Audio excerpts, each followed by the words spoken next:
Good morning. Beautiful day. Good morning. Thank you for your quiet. We have a dialed-in online audience as well this morning, so great to have you all here. Good morning. My name is Belinda Watton. I'm the Executive General Manager for Eureka, an energy solutions business that forms part of the Energy Queensland Group.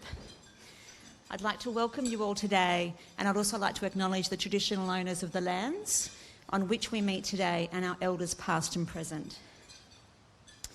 We have a jam-packed morning for you this morning, but I'll start with a few housekeeping elements. Firstly, the toilets for those who are in the room are on your left, on my left. How am I going? My mum would say that's the other left, but they are back in that corner over here. In case of an emergency, please follow Victoria Park staff who will ensure that we get to safety. For our online viewers, if you have any technical issues, please make sure the sound is on your computer. Try refreshing your browser. If that doesn't work, contact us via the Q&A chat box, which is on the right of your screen, and the old on and off is always handy if that fails. Really proud to announce that this is the 7th Electrical Safety Summit, following on from a great event last year where we focused on global supply and emerging technologies in the industry. It is exciting to see everyone gathered in the room here today and the online audience. Today's summit will focus on what it takes to be the best leader, diversity in the workplace, and learnings for the future in the electrical industry. A number of acknowledgements I would like to make today.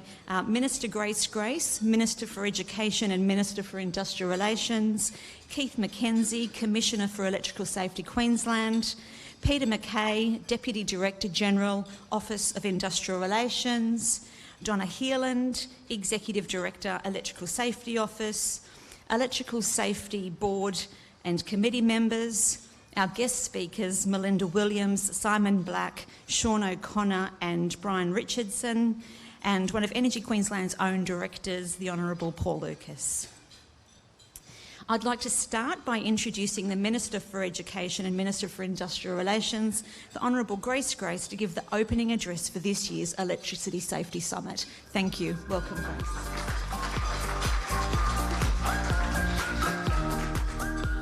Thank you very much, Belinda, and it's great to be here this morning, bright and early, having a nice early breakfast. And I think, as Brian said to me, I didn't cook it and it tastes wonderful, so I hope you are enjoying it. Can I join others in acknowledging the traditional owners and paying my respects to elders, past, present and emerging, and to some of the dignitaries in the room, Keith McKenzie, our Electrical Safety Commissioner, and I see former Commissioner Greg Skyring there as well. Greg, welcome. Can I acknowledge Donna Heeland, the Executive Director of the Electrical Safety Office, and many of your staff that are in the room here as well, who do a wonderful job in this space. It's not easy, but they do a fantastic job, and we're out there making it even easier and hopefully better. Can I also acknowledge my past parliamentary colleagues that are here in Chris Bombolas and Paul Lucas from Energy Queensland. It's great to see you both. And of course, can I acknowledge all of the board members, all of the industry participants that do such an incredible job in this space. But to the conference speakers and the forum panel members, Simon Black. Simon, I said to you, my husband Michael was very happy that I was meeting you this morning. Knew where you were born, in Mount Isa, good Mount Isa boy. He knows everything, being an avid AFL fan, so it was great to meet you and welcome Simon. To Sean O'Connor, Deputy Chair of the Workplace Health and Safety Queensland's Consultative Committee for Work-Related Fatalities and Serious Incidents. Sean, thank you so much for all the work that committee does. That was an Australia First committee that looks at how we relate to families and friends of those that have a related fatality or a serious incident, and a lot of states followed our lead in that, and I know Sean does a great job there as Deputy Chair. Melinda Williams from Ergon Energy, looking forward to listening to Melinda, and Brian Richardson, the Director of Electrical Equipment Safety and Licensing, does a great job, and every Christmas we have to warn people about making sure those wires are spick and span and all of that.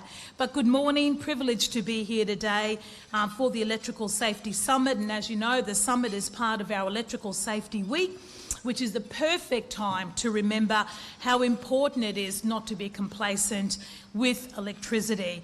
And look, this week is all about really ensuring that we host events and we raise and reset the education and information around electrical safety to obviously industry leaders such as those in this room, electrical workers, contractors, apprentices, and the community. I have a nephew at the moment who's an electrical apprentice. We've got around 62,000 licensed electrical workers, 12,600 electrical contractors, and more than 7,500 apprentices here in Queensland, and we want every one of them to go to work and come home safely. And we know that often with electricity there's not too many second chances.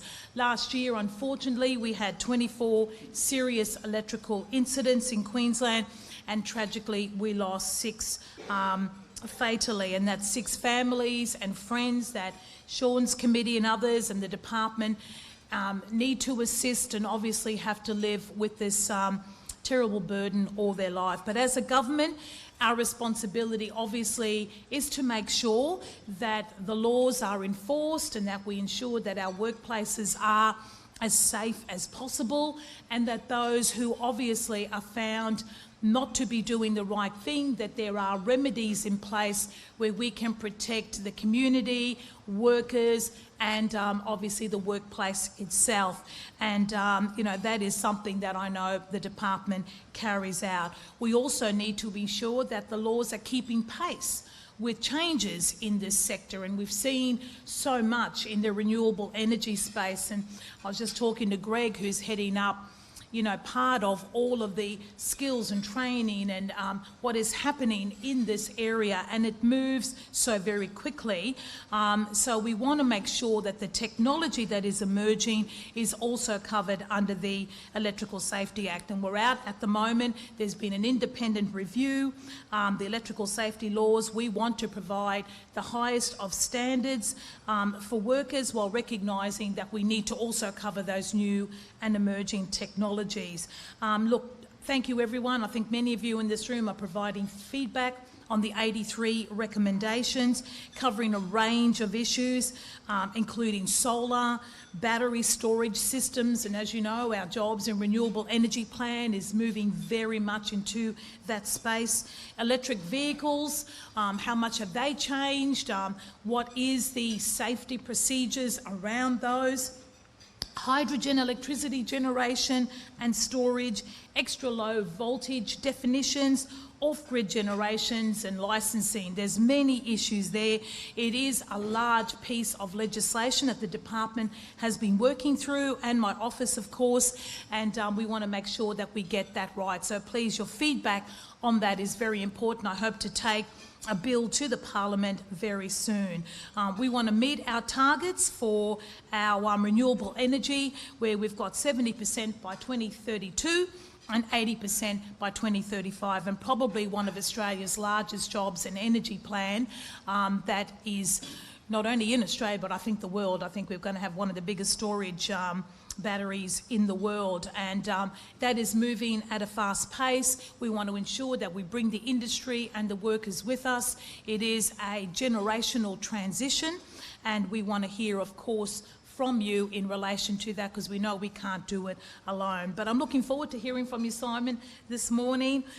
Tomorrow our apprentices will have an opportunity to engage with League star Jonathan Thurston about getting the right career choice and getting that information out. On Thursday, I ask you to please encourage your workers to stream our webinar with industry updates and to hear from a survivor of arc flash. And finally, we'll finish Electrical Safety Week with a community webinar that will include a panel of experts talking about the importance of the safe purchase, use, storage, charging and disposal of lithium-ion batteries. So it's never ending, but we have to start early too. And I can't tell you how proud I was to join with the Wiggles and their song Electricity. is incredible. I mean, that is a unique and unbelievable partnership that we've established. And I was very proud to be called the Pink Wiggle. It was all done by accident, I might add. It's like, what am I wearing that day? You put on a jacket and all of a sudden the colour is pink and you're seen as the Pink Wiggles. But look, those people are incredible. And can you believe that youngsters, families, they've been streaming this, and since December 22, which is only not even 12 months, it has been watched over 3 million times. Now, you know, the song is really catchy. I remember I heard it once and I was singing along to it, but that's where we need to start. But it's also educating families, and it is a wonderful partnership. So we need to start early, but obviously work right through careers with our young people, you know, with those in the workplace to ensure that we get that message out. Look, the relationship of all of you in this room with government, with industry, with my department, with making sure that the electrical safety and the electrical industry is robust and keeping pace with modern technology is so important. And, you know, we've got just so many kilometres now of power lines, enough, I believe. I've got this great little stat here on my speech. Apparently, in addition to the 203,000 kilometres of power lines, which is enough to wrap the world around 5 times, just in case you're wondering. We now have over nearly 1 million residential rooftop solar installations, and I know that many of them are on my schools because we went on a program of every school in Queensland having solar energy, and that really has been an incredible rollout and is saving us a lot of funds on electrical costs, and they've really been very successful. And now I'm even thinking of those that we did a few years ago might need even some additional ones, and it's like painting this Sydney Harbour Bridge or the Story Bridge. No sooner do you finish it, you have to start again. So we're even looking at how we can roll out more in that renewable space. Look, with a growing population, a huge growth in renewable energy, we've got the games on our doorstep coming to our great state. We want them to be the greenest games in the history of the world. We have never needed your services more. Our electricians, contractors, apprentices all play a part in creating a robust electrical safety network, safe supply and use of electrical equipment, and empower our communities to be electrically safe. Thank you very much for all you do. It's great to be here during Electrical Safety Week, and I'm looking forward to hearing the speakers and being part of the summit here this morning. Introduce Donna Heerlen. Donna is the Executive Director of the Electrical Safety Office and oversees the strategic delivery of electrical safety across Queensland, which, as you can imagine, is an incredible accountability. Donna today is going to provide an update from the Electrical Safety Office. Thanks, Donna. Thanks, Belinda. Following the Minister is always challenging, and I won't speak anywhere near as well, but please bear with me. My name's Donna, and I am very proud to lead the Electrical Safety Office and working really hard to make sure that Queensland is safe for all of our community, industry and workplaces. Today is the 7th Electrical Safety Week Summit. This event started thanks to the previous Commissioner Greg Skyring in 2017 with only 40 attendees. If you look around today, we have 145 people in this room, and we had over 280 people registered to join us online. Greg's vision was to bring together leaders and industry captains from across Queensland to discuss electrical safety with a view to driving change, which is such a humble start to where we are today. So well done, Greg. Electrical Safety Week 2023 has events every day this week from industry, apprentices and the community.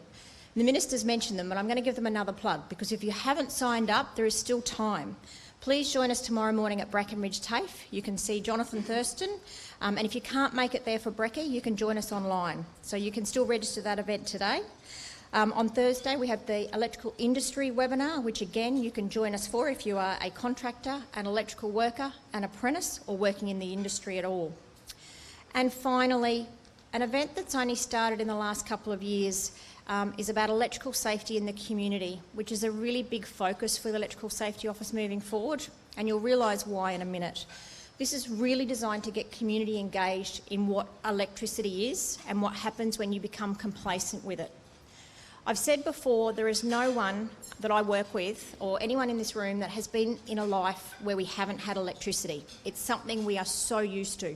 We turn our phones on, our fridges keep the beer cold, the air conditioning keeps our rooms hot, it runs our hospitals, it runs our schools. But there's no such thing as a safe shock, and when things go badly, they go badly very quickly. So we already have 230 people attending to attend the community event. If you know anyone that would like to come along, please, it's a free webinar. Spend an hour of your time. I can absolutely guarantee you will learn something new. In addition to the Queensland events, I'm really excited that our friends and colleagues in the Northern Territory are holding their inaugural Electrical Safety Week events this week. So through our Electrical Regulatory Authorities Council, we've been championing with the other states and territories to get them on board, and we anticipate that in 2024 this will be a national event with activities held all over Australia and likely New Zealand. And if I get my way, we've got a long way to go. I'd like to see it Electrical Safety Month, similar to Safe Work Month in October, where we talk about electricity for a month of the year and really bring those issues to the forefront. Electricity powers the lives of 5.3 million Queenslanders. It's everywhere we work, rest and play. But as I said before, complacency around electricity or electrical equipment comes at a cost. Minister Grace mentioned the tragic figures that we had last year, with 24 serious electrical injuries. 6 of those are fatal. None of these fatalities involve people in this room in the respect to being industry people. So industry are not the people that are injuring themselves. 4 of them were workers in other industries. 1, sadly, was a child, and the other was a homeowner doing unlicensed electrical work. These incidents were all avoidable. Other than the unlicensed electrical work, every one of them was from contact with underground or overhead power lines. That's 5 people that came into contact with a line that they could see, or one that they could make some easy assumptions to actually try and avoid digging into them. I know each and every one of you will agree with me that that is 6 fatalities too many. Of the 18 other serious electrical incidents, sadly we are represented. We have 8 electrical apprentices or electrical licence holders, which still leaves the other 10 being community members or other workers outside of this industry. The Electrical Safety Office, as part of the Office of Industrial Relations, plays a critical role in ensuring that Queenslanders are electrically safe at home, at work, every day. During the last calendar year, we conducted over 4,700 site visits, 2,700 audits. We issued 413 infringement notices, including almost $70,000 for unlicensed electrical work, and issued over 1,800 compliance notices under the electrical safety legislation. But wait, there's more. We did 70 electrical equipment examinations, 296 responsible supplier audits, received 87 check testing reports, and made 68 referrals to the Electrical Licensing Committee, which I'm sure Keith will mention this morning. And that does not include the work we do to provide education and advice to the community. We've had over 460,000 visits to our newly formed Electrical Safety Community website, which was purely developed for community, for people to come and learn about electrical safety and what they can do in their homes. And we've had over 1.1 million views of the Don't DIY campaign. We've also delivered engagement activities to 370 organisations and 4,500 people. For those of you that like a good sticker, and who doesn't, please take the ones on your tables. They've been picked purely for the priority areas that we're looking at. It's about don't do your own electrical work, licensed electricians at work, and don't work on or around energised parts. If you need any more of those, please reach out to me. Happy to send you bundles of them and put them on your hard hats, pop them on your toolbox, put them on the back of your ute. Let's get the messages out there. We're going to continue our commitment to ensuring that we use all the available tools in our toolkit to ensure people are protected from those seeking to do unscrupulous, unlicensed electrical work. Our proactive campaign is focused on the online platforms, which have made our lives very easy to get someone to come and mow the lawn, trim the trees, paint a wall, but also for people to tout to do electrical work when they're not licensed to do so. Our very small team has looked at over 5,000 profiles in the last 12 months, removing any that do not comply with Queensland's robust licensing regime and following up with infringement notices, financial penalties or prosecutions where appropriate. We are continuing to work to support Queensland's renewable energy commitment. We are working very closely with all our other government agencies and industry to deliver safe PV solar, large-scale solar, wind farms, hydrogen and battery energy storage systems. In addition to the priorities I've mentioned, we're going to have a very strong focus on construction and agricultural sectors, which have seen a number of the serious electrical injuries in the past 12 months. The hazards of overhead and underground lines and working on or around energised parts, and the safe supply of electrical equipment. You will hear from the very courageous Sean O'Connor, Deputy Chair of the Consultative Committee for Work-Related Fatalities and Serious Incidents, about the tragic outcomes when electrical equipment does not meet Australian standards. You will see Karen's story, which is a film that was launched only a month ago and has already been viewed by community and industry almost 100,000 times. The overwhelming feedback from people is that Sean is very brave to tell his story, and they genuinely believe that it will make a difference. I encourage you to share this film with your workplace, your friends and your family. It may just save someone's life. I also encourage you to follow us on Facebook, register for our eSafe electrical publication, and we now have an eSafe Apprentice edition which is tailored just for them. So please, if you know an apprentice or have an apprentice in your workplace, please encourage them to register for important information and safety updates. I said at the outset, I am extremely proud, and I genuinely am, to lead the Electrical Safety Office. We do amazing work every day, and we couldn't do it without the support with many of you in this room. So I look forward to continuing to work with you into the future. Thank you for the OIR team that have made today a reality. It's, as always, a seamlessly run event, so well done. And thank you for those in the room for joining us for early morning breakfast, and for those on the webinar. As the leaders and influencers of this very important industry, the work each and every one of you do to champion safety makes a difference to the lives of Queenslanders. Thank you.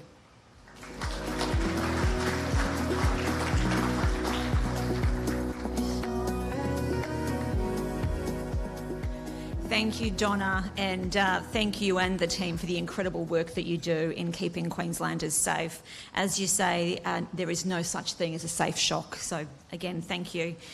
On the topic of diversity and so many other things in the workplace, it is my absolute pleasure to introduce Melinda Williams, who is an electrical fitter mechanic from Ergon Energy.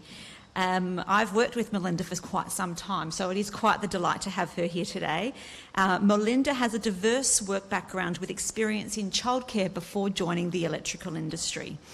After working in administrative roles for 9 years with Ergon, Melinda started her electrical fitter mechanic in 2019 at the age, how indiscreet, of 40, and is now a qualified tradesperson with the Ergon Substations Group. While she doesn't see herself as a role model for females in the industry, during her apprenticeship she loved the fact that for so many she became one by getting in and doing her job and getting things done safely. So Melinda, absolutely welcome.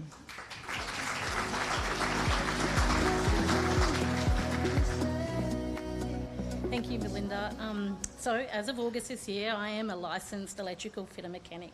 I'm not a licensed public speaker, so just bear with me. Now, one of the main questions I get asked when I tell people that, they ask me, have I always wanted to be an electrician? And I said, well, there's a long and a short answer to that. I never really thought that's what I wanted to be, but I took a chance on myself and started the apprenticeship at 40, as Belinda mentioned. So here I am at 44, fully qualified electrician. It has taken me this long to realise that what I wanted to be when I grow up. I think I'm still growing up, actually. So a little bit about me, my schooling. My dad was a builder, and I wanted to work outside with my dad. I wanted to be outside with my dad, but there was not many opportunities at school for me to do, back in the old days, to do like the boys' subject like metalwork or woodwork. So I got the opportunity in 1995 when I was in grade 11 to do graphics. So I was one of 2 girls in my whole class. So there wasn't opportunities for me to follow a trade. There wasn't an opportunity for me to take on a school-based apprenticeship back then. So after school, I did TAFE. I followed through a photography diploma, and I did a bit of arty stuff, and I had my babies, so I went into retail, and I raised my little babies while I was working in retail. I started studying the Bachelor of Education because I wanted to be with my children, work with my children, and that worked well. But my partner at the time, he started studying also. So it became really difficult, both of us working at uni and, financial issues. So I saw a job come up in the mailroom at Ergon in Toowoomba. So I took that chance and I started, and here I am, the start of my electrical career 13 years ago. I had a lot of little different roles in Ergon the last 13 years, so I got to experience a lot of little aspects throughout Ergon, which is great. But the opportunity for me to apply for apprenticeship came up, which was great. And at the time I was applying, I was going through a pretty rough separation, so I needed to make some big changes in my life. I applied and somehow I found the confidence to start over, even though I had no experience and no idea what I was getting myself into. At the time, my manager, he encouraged me, and he continues to do so to this day. He said, these skills you learn now throughout this apprenticeship, you will have for the rest of your life, and this trade will take you places. So here I am, 4 years on, and with new skills I never thought I'd have at 44. And man, I have some new skills and so many new tools. The things I can do now, the old Melinda is unrecognisable. This journey, it has been an interesting one. It's a big roller coaster. I've had many breakdowns and many times I wanted to give up. There were so many days I felt like I didn't belong, constant imposter syndrome, which is still a big feeling I have every day, especially today. As you can imagine, being a female in this male-dominated industry, I have faced some barriers, some very personal, and I always thought it was just me, but it's not. So while doing this apprenticeship, life still went on. So many outside personal struggles that made me second guess, what am I doing here every day? I have a huge lack of self-confidence and I've questioned myself every day. But I wanted to finish this and I needed to finish this. So I could see the opportunities ahead, and I got up every day and proved to myself I wanted this. I put so much pressure on myself not to fail. I remember a time in block training where I was breaking on the inside. I didn't want to miss out on training and get left behind. So I pushed through just to prove to myself I was tough and I could do this. I had just buried my children's dad that week previously, but I was so determined to not failing, I didn't allow myself to stop. Just for a minute to fall apart. I don't recommend that, actually. So it wasn't a great experience, but I did. I continued going. I came into this apprenticeship thinking I had to be a man, right? That's who I was working with every day. So I thought I had to think like a man and work like a man, and that's how I thought I'd fit. That proved exhausting. So apart from me being my own barrier, this has been another barrier for me, and I think many others. I had comments coming from people I work with and people outside of the industry, like, men are just stronger. The common one is common one I always got was, you only got this job because you're a female and you're ticking off the quota box.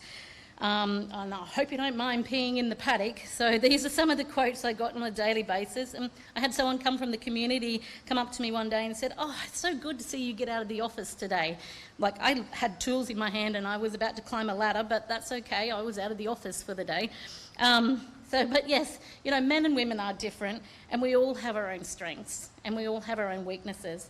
I have found ways around the physical barriers. Like, there are so many mechanical devices that we have in our workplace to help us lift the heavy stuff, to help us through that. And it's looking after everybody's safety, not just me, not just a woman. And let's face it, there is the toilet issues, but that's solely not women's problems. I'm pretty sure we all need clean toilets and we all need toilets. So, and I guess the community just need to see more women in the field so it becomes more normal. So I'm not asked if I'm coming out of the office every day. Men and women are different, but we should embrace this diversity. We work differently and we think differently. Isn't this why we want diversity in the workplace? I was very lucky to be able to do my apprenticeship through EQL for the fact that our classrooms have small numbers and we get to learn and grow with the same cohort throughout the whole apprenticeship. The support was incredible, especially being mature aged. It took a while for my brain to warm up to school again, like 20 years since I was at school, so I had to switch that math brain back on. I had several female apprentices in my cohort, and there was a lot of female qualified tradeswomen around me during my apprenticeship. which meant at times, though in different crews and often different towns, we could share our stories and learn from each other. There is a lot of different things we weren't prepared for that men just don't experience. I have found a great support system of women that are experiencing the same or have come out the other side and is qualified, and that helps a great deal. In the last couple of months, I have been fortunate to attend some industry women conferences. I got to connect with so many different women in the industry. I learned so many things, and my eyes were open to what some women have been through and what some women put up with at work. I am lucky enough to have other women I work with in Energy Queensland, but I do know the industry outside of EQL can be very isolating for other women that may be the only women on site. It's really hard to picture yourself in a career when you don't see other women around you achieving. So finding network systems through social media and other industry events with women that are doing the same trade helps in so many ways to keep you motivated and in the fight. The number of women are coming into this trade is rising, and I think in Queensland we're at 2%. We are encouraging women to get into this industry, but we're not supporting them and we're not protecting them while they're here. It is not just about giving them the opportunity, it is about making them feel supported when they have that opportunity. So keeping women in these roles, once they have completed the apprenticeship, seems to be one of the hardest part due to the many factors, such as pregnancy and employment opportunities and flexibility in our working hours. But there has been a visible shift this far, and there is so far to go in embracing the diversity women are bringing to this industry. But my job is still so gendered and the culture is still not great. I'm having conversations every week to women in this industry struggling and feeling exhausted with trying to fit in, doing a job that they genuinely love. I received a phone call the other day, actually, by another female in the industry telling me she was abused and spoken to like no one should be spoken to at work, and was told she was pulling out the female card. Now, this tradie is strong and she can stand up for herself, but this incident isn't my story to share, so I'm not going to talk on that. But what did make me upset was there were witnesses, there were other people around that didn't step up and didn't support her. We need to be advocates, and we need to find our advocates in this industry. We shouldn't have to stand up for ourselves while we're working. So after attending the very first EQL Women in Trade conference a little while ago, and the ETL Women's Conference, where I found so much support and strength in being around people that are doing the same and fighting the same battle and learning from each other, I came away feeling inspired by the women that are making the changes. I still get bombarded with comments all the time, like being asked, well, when's the men's conference? And instead of being asked, what did you learn and what did you do, and how can we support the future women coming into this work, into this industry? So how can we change this culture? Well, I believe by showing up and working hard, supporting each other and embracing the diversity that we all bring to this industry, and finding our advocates in the men and the women we work with. I do work with some amazing male tradies, and they have taught me so much in this industry and have supported me throughout my apprenticeship, and they've been so patient in teaching me right from the beginning, because I knew nothing. I didn't know what I was getting into. So there's been a lot of patient people in my life. There was a question asked at the ETL Women's Conference, and I find this relevant in moving forward in the industry. As a female tradesperson, what do you wish men could know about being a woman in this industry? A couple of the responses were, women feel like they're already starting a couple steps behind. And it is isolating, we want the men to know that it can be isolating being sometimes the only female on site. And the bystander effect. As I mentioned before, it is isolating and it is real. We need to start stepping up, and we need to start speaking out and calling out bad behaviour. So I was asked here to speak today here on diversity in the electrical industry, because obviously I am female and I bring the diversity. I can't seem to blend in even if I tried. Hopefully I gave you all a little insight, but this topic is huge and it involves so much more. And today I only covered some of my personal barriers and experiences. Even though I have had barriers, I have had so many wins, and there has been so many really great tradespeople, both men and women, that have taught me so much and supported me endlessly throughout my apprenticeship, and continue to support me as a new tradesperson. This is a really great industry to work in. There are so many opportunities for growth, and I have been lucky to have the support of EQL and the ETU along the way. As I said at the beginning, when I was at school deciding on my path for my future, there was very limited to no opportunities for me to follow into a trade. how times have changed, and there are so many opportunities now, which is great to see. I have had opportunities to speak at high schools, and the amount of young girls that come up afterwards and say, I didn't think this was for me, I didn't think I could do something, but hearing from you, I know I can do this. If I can do this, anybody can do this. I have a daughter, and I have so many nieces and young women in my life, and I want to be a role model to them. I want them to have all the opportunities that come their way, and I want them to see me doing and me achieving in this industry, so they can see themselves doing what they choose to do. We can't be what we can't see, so let's embrace the diversity we all bring to the table. Thank you for letting me share my story.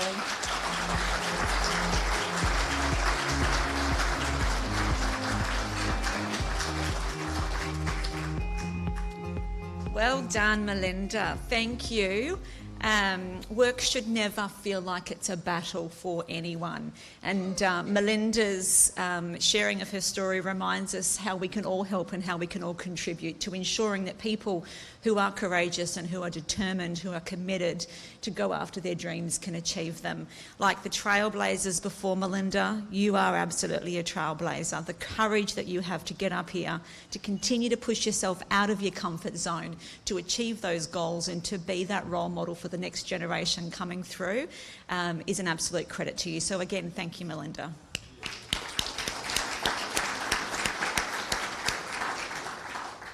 For those viewers online, I do have to remind you that we will have a Q&A session at the end of today's presentation. So if you do have any questions that you think of as you go through listening to the presenters, there is a chat box on the right hand of your screen. So please pop those questions in. The team are collating those, and hopefully we'll be able to use those to kick off the Q&A later. Otherwise, you might have to leave it to my discretion, and we never know where we would go with that. So please send those through. So the next introduction, many of you may probably recognise our speakers. So Simon Black and Chris Bombolas. AFL legend Simon Black played over 300 games with the Brisbane Lions and achieved many accolades during his career.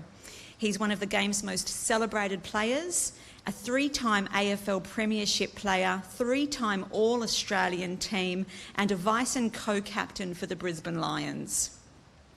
After retiring from AFL, Simon founded the Simon Black Australian Rules Academy, aimed at providing pathways for students to pursue university and fitness qualifications while training and playing AFL. He's also completed Australian Survivor, so if that wasn't enough, my goodness, where he demonstrated his leadership and physical abilities. Chris Bombolas, also affectionately known as Bomber, is a communications and media specialist and a former sports reporter for 21 years with the Nine Network in Brisbane. I would like to welcome you both to the stage and look very forward to hearing about the leadership journey. Thank you.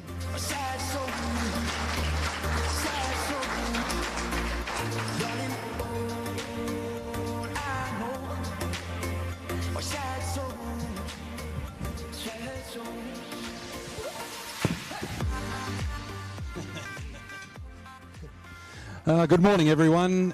It's lovely to be here, and it's my absolute pleasure to speak to an AFL legend and one of the truly nice guys in sport.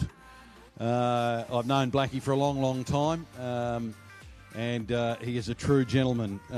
In the intro, we didn't mention that he's a 3-time Premiership winner, and you should have had a 4th.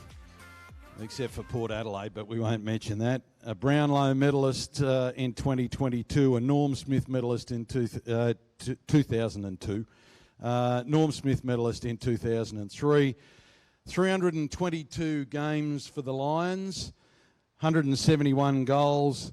That career spanned from 98 to 2013.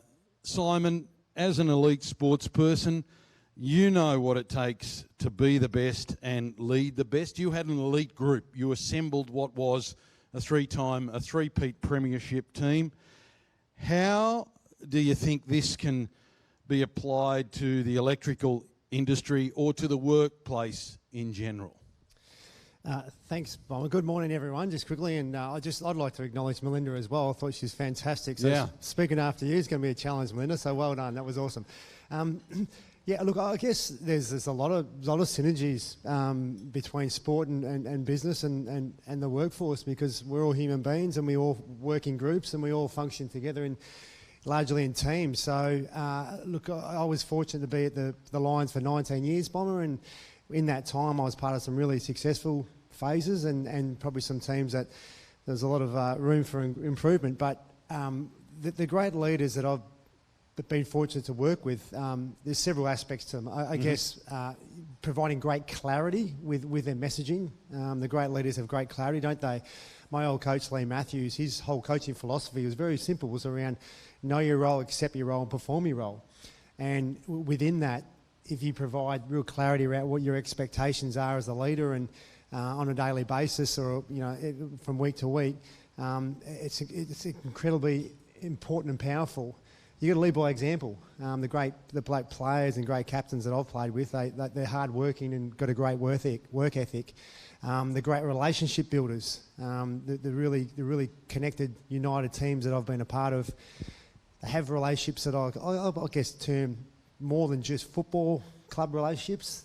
That they get to know each other on a deeper level and do things together outside and away from the Gabba, for instance, for us. So there are really a couple of real key parts. I think leaders lead by example. They provide great clarity in terms of what's acceptable, what's unacceptable standard-wise. I mean, goodness me, for young 18, 19-year-olds, working hard's one thing, but and what's behavioural expected of you, but also what's not acceptable is almost equally as valuable as well.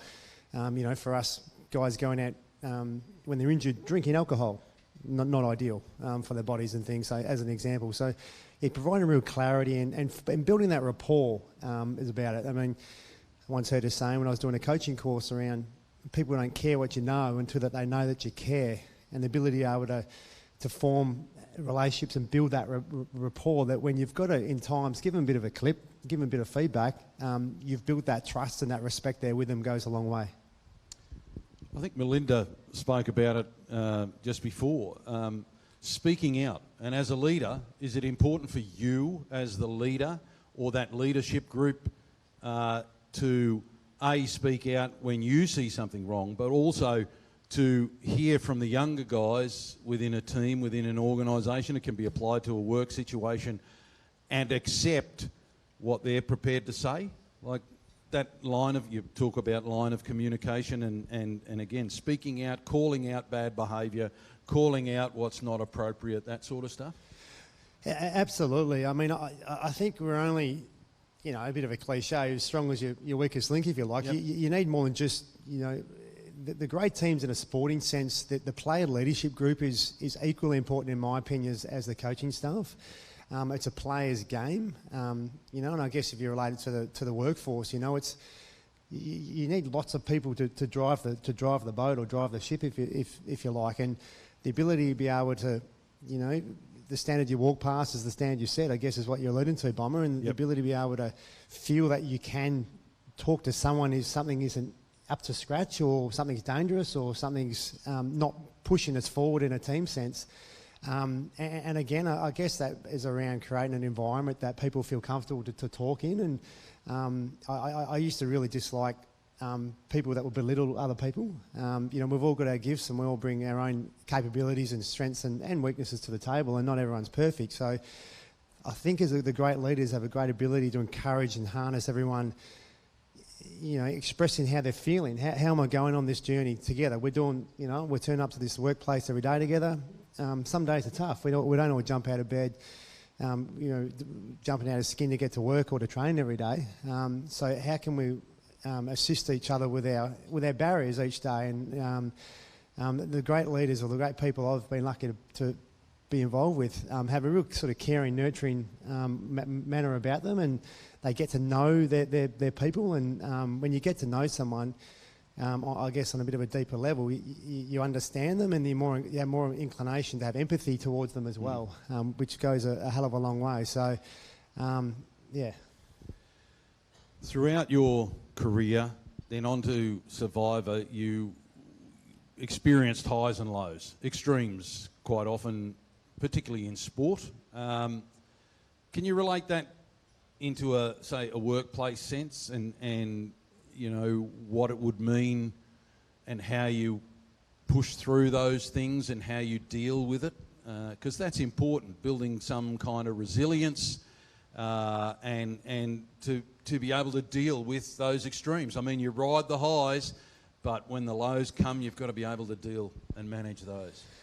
Yeah, you do. I guess in a sporting sense, you know, I'm part of teams that are really non-competitive. You're getting beaten badly on the weekends, and it's really disheartening. And I guess in some ways, if I can, you know, use the analogy, I guess, of a workplace when you come together or you're working through situations and there's some challenges along the way, and the ability to be able to again form strong relationships and understand each other and you know, set the foundation of what's expected of you, and but the ability, the connection between once the expectations have been set and the ability to be able to form strong relationships, then the ability to have those conversations and those challenging, meaningful conversations are easier to be had. So you know, that's critically important. You know, I remember in 2003 we were actually back-to-back premiers at that time, so we were a really strong football side, but we weren't sort of spending as much time together away from the football club as we previously had, and it was a really big part. The Brisbane Lions playing list, about 80% of it is from interstate because we're a non-traditional AFL town, and I don't want to bore you too much, but so we really spent a lot of time together away from the club, and we stopped doing that a little bit, and it's amazing the crossover effect from on game day, how we started to perform a little bit more poorly, and that lack of care and I don't know if it was lack of care, but lack of probably rapport and connection amongst the playing group in big games and big moments. When you're tight, you don't want to let each other down, and there's a real brotherhood that gets formed, and that was really through these, like I said, away from the Gabba experiences we had together, whether we go fishing together or whether we go surfing together, or we. Well, I remember one pre-season we had a really different, you know, you do all sorts of different things over pre-season. This thing was called the 3 H's, and you got up in front of the playing group and you spoke about your life highlight, your life biggest hardship, and your life hero. Your highlight, your hardship, and your hero. And it was amazing how that little exercise over the course of a pre-season of 40, 50 guys and the coaching staff shared that. That was a real valuable thing to connect us as a playing group, got to know each other on a deeper level, and really united us, and it started to help with that, I guess, brotherhood that we really had throughout that period. So I think the other aspect to it as well is acknowledging the small wins along the way, in terms of building resilience as young players come in to a side, and they're having a tough go at it. You know, it's the emotional ups and downs, and you have injuries and form slumps and so forth. But if you acknowledge the ability that you actually improved and you've got out of your comfort zone, as Belinda mentioned earlier, I mean, that's huge. It's acknowledge that and gives nourishment for the person to want to keep striving forward as well. As a leader, how did you motivate, encourage, support the younger guys? You know, we spoke about the three-peat, 1, 2 and 3, and then 04 you were, you know, you got beaten in the grand final, and then after that there were a number of lean years for the Lions. How then, and you were a leader and eventually the captain, how did you help them through that period where the club wasn't as successful as that initial period? Yeah, it was challenging, Bomber. Yeah. It really was. You know, I got used to playing in grand finals for a few years, and then we're down the bottom of the ladder. It's a bit frustrating, but that's life. I didn't, you know, quite realise just how fortunate I was. I think a lot of it was around, I just mentioned in the last question, around acknowledging, you know, small wins along the way. That journey, the Brisbane Lions, the current team, have gone on the last, I guess, 5 or 6 years from a really non-competitive side to a really, really good side they are now. Can they be a great side and win the premiership? I guess that's their challenge, isn't it? But you've got to acknowledge the small wins along the way. You've got to acknowledge performance measures, I guess, in the workforce, and You've got to have a sense of humour. You've got to have humility. Humility is an extraordinary thing in a group, and you've got to be able to put your hand up, I feel, when you haven't been done as you probably could have done or done your best, but just acknowledging each other. We're on this journey together, supporting each other, understanding, I said earlier, barriers around what makes your role hard. And for that person to understand the impact that they're having on the group as well, I think that's really massive. Understanding my role within the group and everyone within the group understanding the impact that they're having on the group. And if they're not pulling their weight, how does that affect everybody else? That's critically important. But yeah, in terms of resilience, I just feel the ability to be able to, just give a bit of nourishment. I mean, I guess I feel fortunate in that I played the game a bit on the old school coaching style, which was a bit rah-rah, as you remember, Bomber, to more, I guess, a bit of a softer general way of coaching, and society, I guess, has become more that way. And with that, you learn that the ability, again, about forming those relationships, but the constant feedback that people need these days, and often it's got to be really positive feedback. I guess I learnt through my coaching time the old, if I have to give some feedback, the old sandwich feedback about, starting with a bit of something positive they're doing. I guess in the middle, being able to give them the RFI aspect to the real key parts of the message, and then I guess leave the conversation with a positive as well to not damage the relationship. You've touched on it, resilience. How did you build your own resilience? And you had to certainly prove that on Survivor and just tough it all out. That was both physical and mentally tough. And then resilience within your team. Probably from failing, really. Yeah. From failing. I used to really get down on myself a lot, and I used to get really nervous before a game, and I get really nervous these days. Even speaking today, I'll get really nervous, just my personality.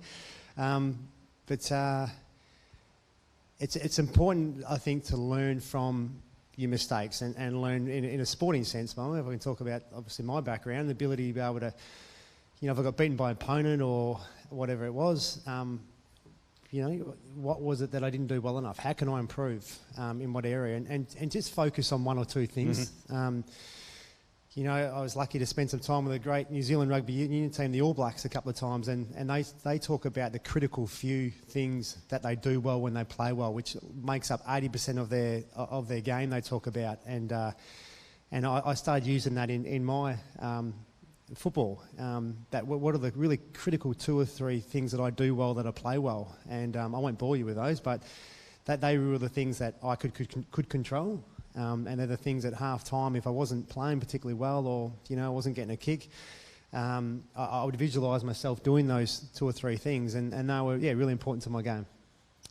I think you've touched on this previously, but being connected, being united is important for any team, be that a workplace team, a business, a sporting team.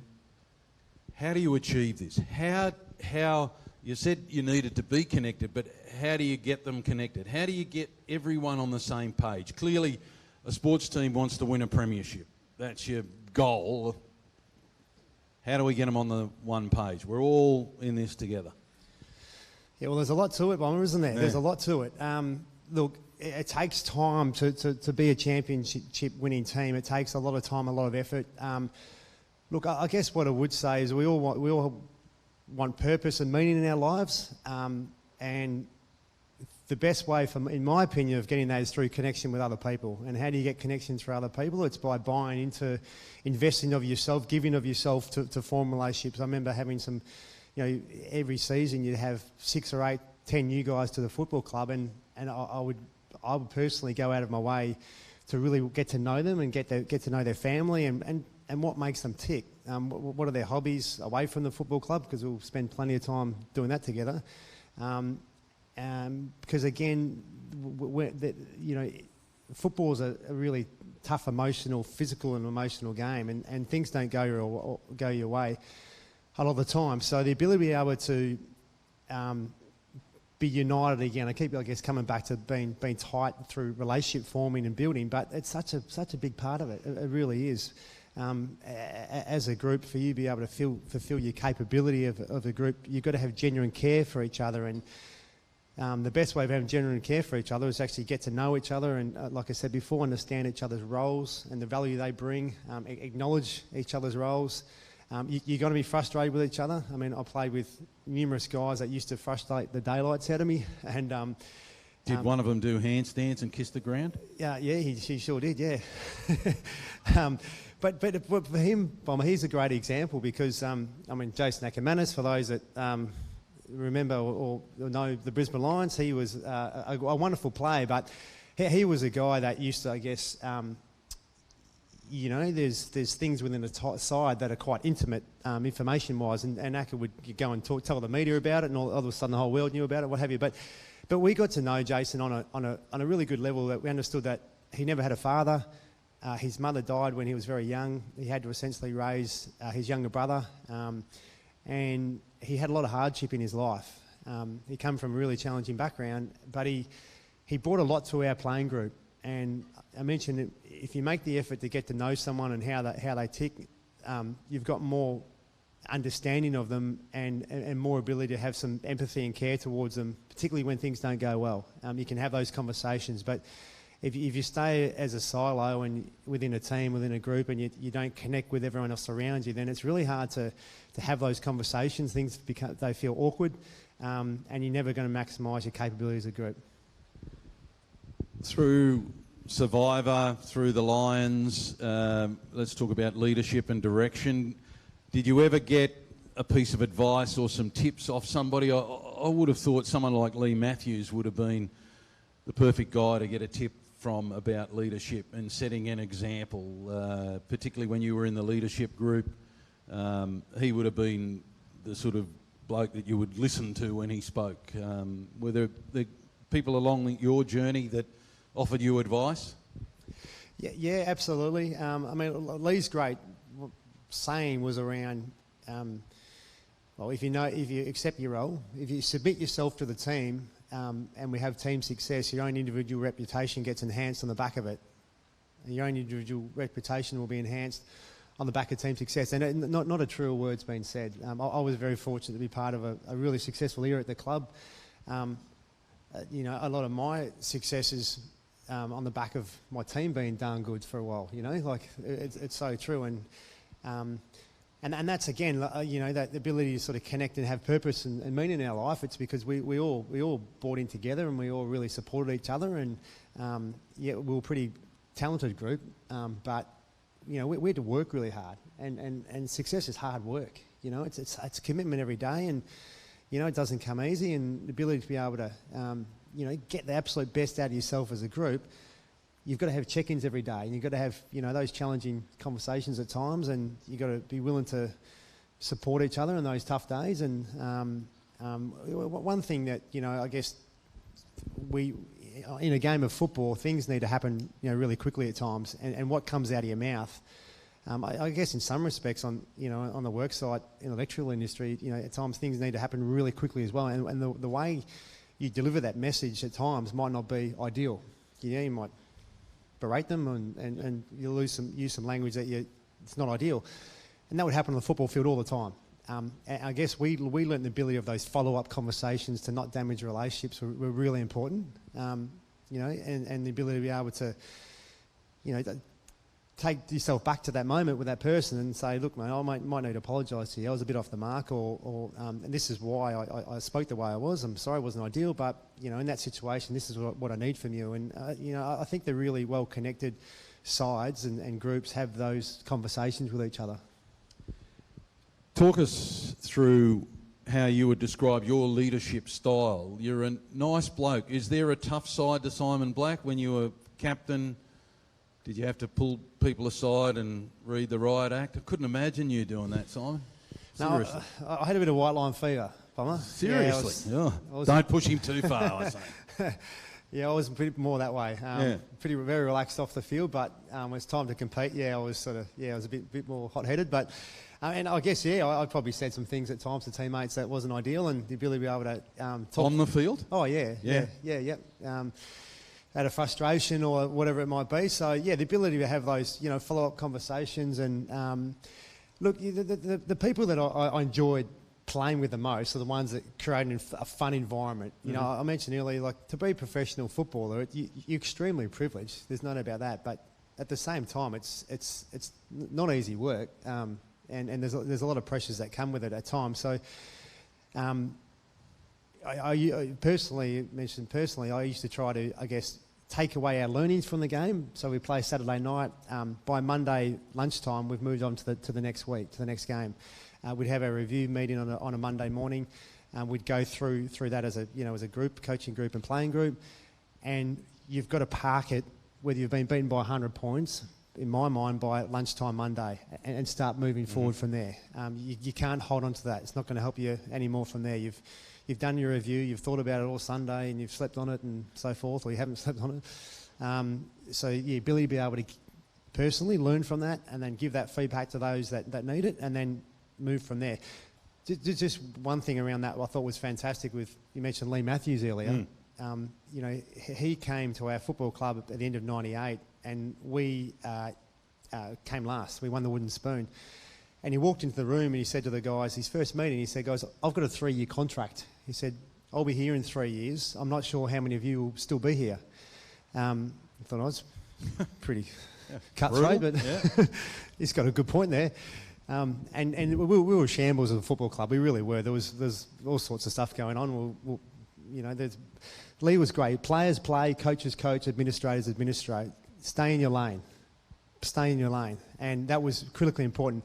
But he said, I'm giving you guys a clean slate. There'll be no preconceived ideas from me here. You'll be judged on what I see from here on going forward. And I thought that was just a really great, strong leadership message from Lee at that moment. And his first year with us, we had a really sudden spike up the ladder on the back of his simple messaging. Footballers are pretty simple human beings, most of us. And the ability to be able to deliver that simple messaging was one of Lee's great strengths. And then talking about leadership and positive leadership, how important is it, again, you can relate that back to business and to workplaces, to be a positive, supportive leader? You're going to face tough times. It's not all a bed of roses. You're going to have some, brickbats along the way. How important is it to stay positive and to continue to be positive and supportive of your team as a leader? Yeah, and it can be incredibly challenging, can't it? And it can sit there and say, it's just be positive. But, if you've got, I guess there's many leaders in the room that have staff under them that may continually not do the role that they want from them. It's incredibly frustrating. We had players that continually do that. And I guess, it's around laying the platform, the foundation of the expectations of what is required from the outset, being really clear around that. There's going to be people that don't live up to those standards. But I guess along the journey, if you can see it as a journey with them, there's, to be frank, there's only, I guess, so many opportunities you can give. But again, if you can build that rapport, if you can build that understanding with them, that what you need from them and the impact that they are having within your organisation is paramount. And the ability to be able to help them. I mentioned earlier, what are their barriers? Is it purely just laziness? Well, in a sporting sense, let's get them out of their comfort zone more often so they find a new capacity to work through things aerobically or anaerobically, as an example. How can you get to spend more time away from the football club with them, to get to know them and their backgrounds? And they're the things I think a lot of us can have struggles with, the ability to be able to connect with people or spend the time getting to know someone and what really makes them tick. They're here because they should want to be there. It's an opportunity for them to better their lives. So the ability to be able to connect with them and unite with them, and they need to understand what's expected of them. It's a process. Time on the wing, so we'll wrap it up with a couple of questions. Second last question, because I have to get one for the Minister. Well, is she still here? Yes. And for her husband about the current Lions, so we'll finish on that one. Work-life balance, how important? We've seen a number of elite athletes having to take time off for mental health issues, dealing with it, particularly in cricket at the moment. How important is it, in a workplace, in a sporting team, to get away, to get that work-life balance right? Look, it's incredibly important. I went and saw my friend Michael Voss, who's the coach of Carlton, just 2 weeks ago in Melbourne, and one of the big AFL clubs in crazy football mad Melbourne. And I said to Vossi, I said, "How are you going?" He said, "I'm good, thanks." I said, "Are you getting any Michael Voss time?" And he said, "No, I'm not." And I know some of Vossi's things he likes to do, but he's just so ingrained at the moment at that club, and look, it's the finals around the corner, so it's a challenging period, but he identifies with himself now that he knows that he needs to go and spend time with his wife Donna, or there's always something that he can be doing. When you're a head coach in an AFL club, I'm sure people that have their own businesses, there's always something that you can be doing. So the ability to sort of, I guess, within your week, within your calendar, plug that in, that to know this is my time, this is my hobby I'm going to go and do. That's what he's still learning to do. And talking to Chris Fagan at the Lions and other sporting coaches, that they learn through, I guess, over the journey, because you run your battery dry, don't you? And that's really important for all of us. We're all only human beings. We're all only got so much energy, so much we can give. Learning, just around that. Where do you get your energy from? Do you get it from other people? Do you get it from hobbies? Do you get it from times by yourself? So you understand yourself's really important around that as well. Last one. Assistant coach at the Lions now. We've got a big game at the Gabba against Port Adelaide Saturday night. How do you see it unfolding? They beat us, I think, round one, you said previously, by 50.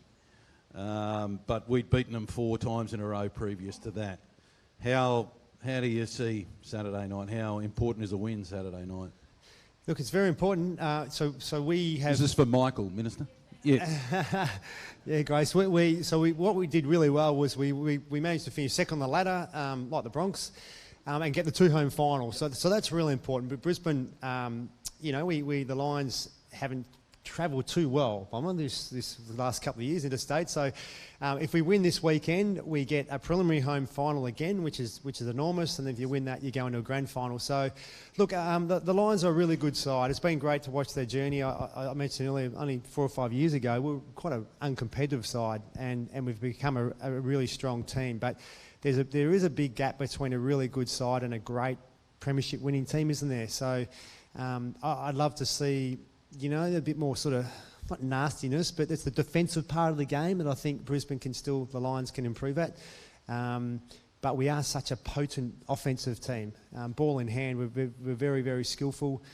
We can win it. I've got no doubt we can win it. I think probably Collingwood at their best, they're fit and healthy. If I had to pick a side, they're probably the team I'd pick at the MCG. But the Lions, we're in with a shot, Bomber, and I'm quietly confident. We've got a lot of maturity, a lot of experience now, played some big games.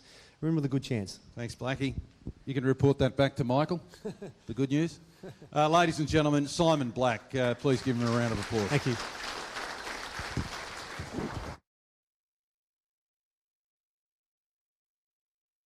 Thank you so much. I've got to admit, Bomber, I love hearing a man ask another man a question about work-life balance. It's an important conversation that we all need to continue to be having.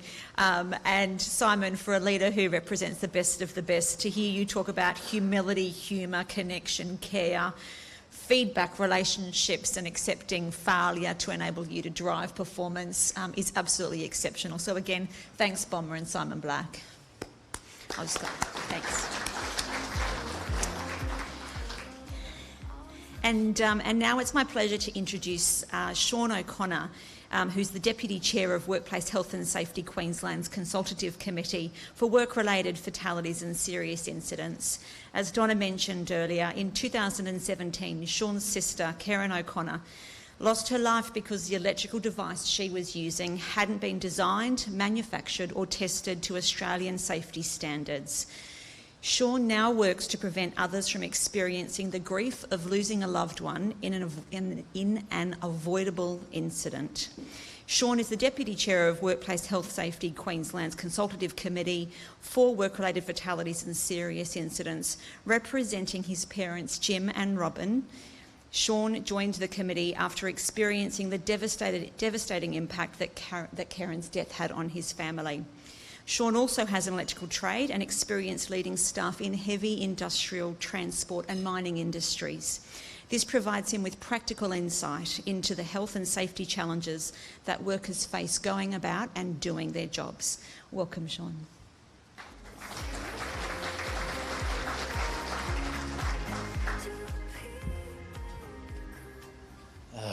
Good morning, everybody. It's how can I summarise me and the committee? I guess we've joined a club that you don't want to get an invite to and you don't want to be a part of because we've lost somebody. I guess with that comes a little bit of insight, and we also get to bring the sad stories along. Luckily, I'm not going to make you watch the whole 8-minute sad story. I'll give you the short one today, but I guess with all of the, all of the loss and sadness and everything, there's nothing that me or anybody else can actually do tall guys freaking the sound guys out. So, there's nothing that me or anybody else can do to change the outcome for me. So I guess that's this whole positive changes from tragedy. What are the things that we can do as individuals to help make a difference? And I guess it's a little bit more than sad stories. It's changing minds and how you guys and girls all look at things. But whoever's got the thing. The last thing we would ever have thought of losing any of our kids was through an electrical accident. Jim got a phone call and he woke me up and said, "Karen's gone." She'd been electrocuted and it was a pump. She must have been trying to, dunk it to flush it out. It had a hidden electrical fault in it. She couldn't let go. It killed her. A process was put in place in Australia called the RCM, or the Regulatory Compliance Mark. The Regulatory Compliance Mark is a sure sign that the product has been tested to be electrically safe. The other thing we'd really like to see is that every circuit is protected with a safety switch. It just would have been the difference between Karen being with us and not being with us.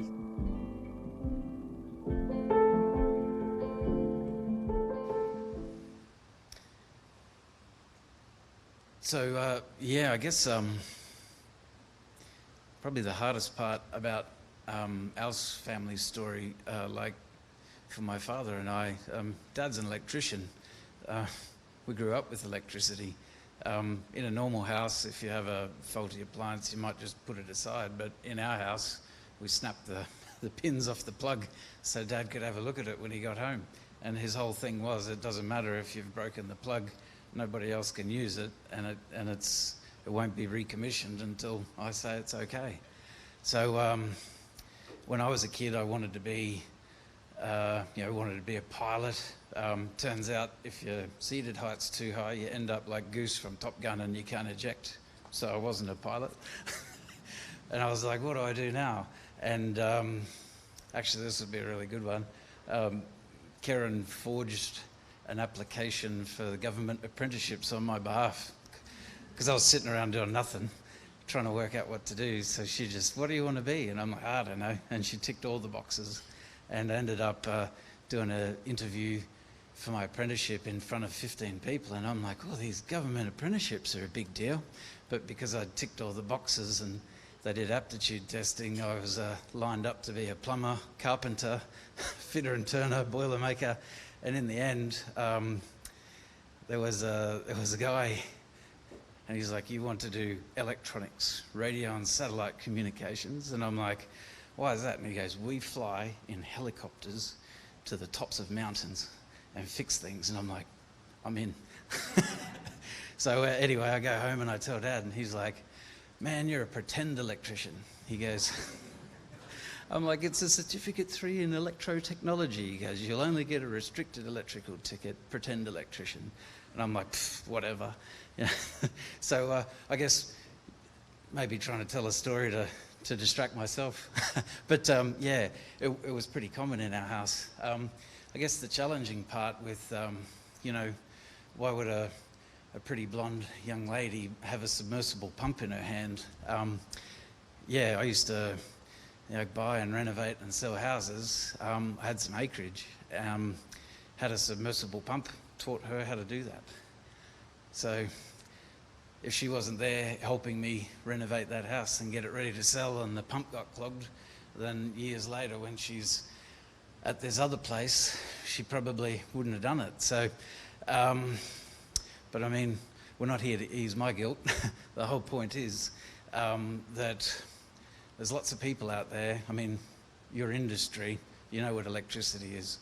The majority of Queenslanders and Australians and people in the world, they don't know AC, DC, they don't care if it's ELV or ripple free or high voltage. It means nothing to them, absolutely nothing.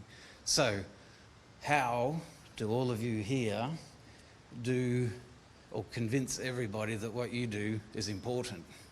You know, you do the, oh, I'm a licensed electrician. Okay, I guess from a positive change perspective, you know, what is your purpose? Why are we here? Why are we talking about electrical safety? It's inherently electricity, it's not safe. But we've all grown up with it and we all need it in our lives. We've got this demon in our house, essentially. You've all been given the capability and the responsibility to harness that and turn it into the things that people need to live a good life. So, if electricity was safe, we wouldn't be here and you wouldn't have licenses. So, I guess, what is your role? Is your role to, oh, I've got to go and do this job and I've got to do a you know, JSA and I've got all these work method statements and I have to make sure I follow this wiring rule and I have to do this because I'll get a fine? Or is your role to go out, be given responsibility to do a job safely, to do the job safely so you can go home and so everybody around you can go home and everybody that turns up to that work site that you had can go through it for the next 10, 20, 30, 40 years and all be safe? So what is your role? Do you follow the rules because you have to? Or you know that those rules are written in blood and that you have to do the right thing every day to make sure we keep this thing under control? What are your values? I guess a little bit back to that point. Oh yeah, customer, I've got to put this thing in. You don't have a safety switch and the rules say I have to do this and that. Or are you, oh, hey mate, a thing that's meant to be here to protect your life or anybody else's life who wants to plug something in there, you're missing that bit. And I really think that you should have, I've got one in the car, I can get it done nice and easy. Or do you not book enough time between your jobs that you spot things and you're like, oh, I didn't actually touch that. It's not my technical responsibility, off I go. So the PowerPoint that Karen plugged the pump into didn't have a safety switch on it. It was a rental property, should have had one. All the other PowerPoints had one, this one didn't. Somebody chose to put the PowerPoint in and, I mean, they got a pretty good loss of, you know, their electrical license and all that kind of stuff and a fine. What you probably don't hear about is that there were other electricians that went to that place, saw that PowerPoint, realised it didn't have a safety switch on it. They technically didn't do anything wrong because it wasn't their installation, they didn't touch it. So, what are your values? How many of you would go, not my problem, don't have time, boss has got me on the next job? Or how many of you would stop and do something about it? And I guess the last one, and this will be a good one. Think about this with an open mind. Who do you serve? So, I mean, I got a wife, 4 kids. She's the boss. But as far as being an electrician goes, you know, you don't... Do you work for yourself? Do you work for somebody else? Do you work for an employer? Do you do it for your family? Do you do whatever? Well, they're probably all good questions, but as an electrician, as a licensed electrician, as a licensed contractor, all that stuff, you serve the community. Your job is to keep the community safe from electricity. They should be able to plug stuff into the wall and not die.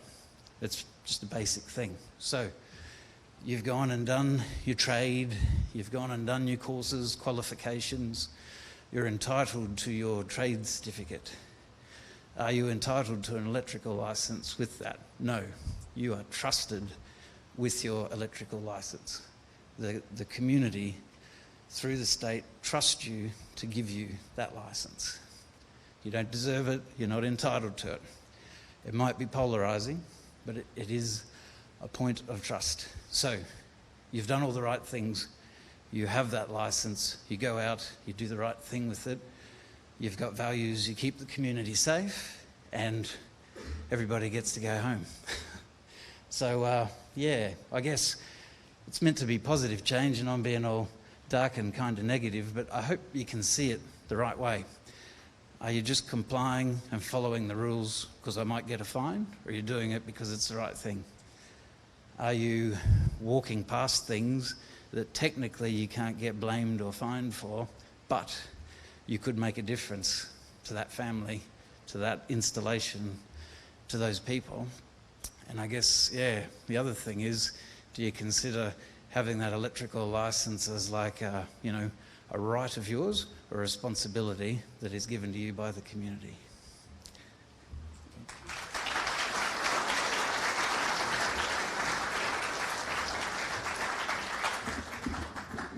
Thank you, Sean. They're good call-outs. What are your values? Who do you serve? And we appreciate you sharing the pain and the stories of your sister's loss. It allows the community and many others to avoid that same sense of loss. I do absolutely encourage you to look at the video on the ESO website and share it with those that you know. There are some incredibly important messages for us in that. And watch it all the way to the end, and that discomfort you feel emotionally will drive you to do things differently. So please spend some time better understanding some of those messages and what could be done differently to avoid future loss. Now, Brian Richardson is the Director of Electrical Equipment Safety and Licensing from the Electrical Safety Office, and is well placed to follow that share and remind us of what we can do differently. And Brian's also going to help me make up some time. So thank you, Brian. No, I won't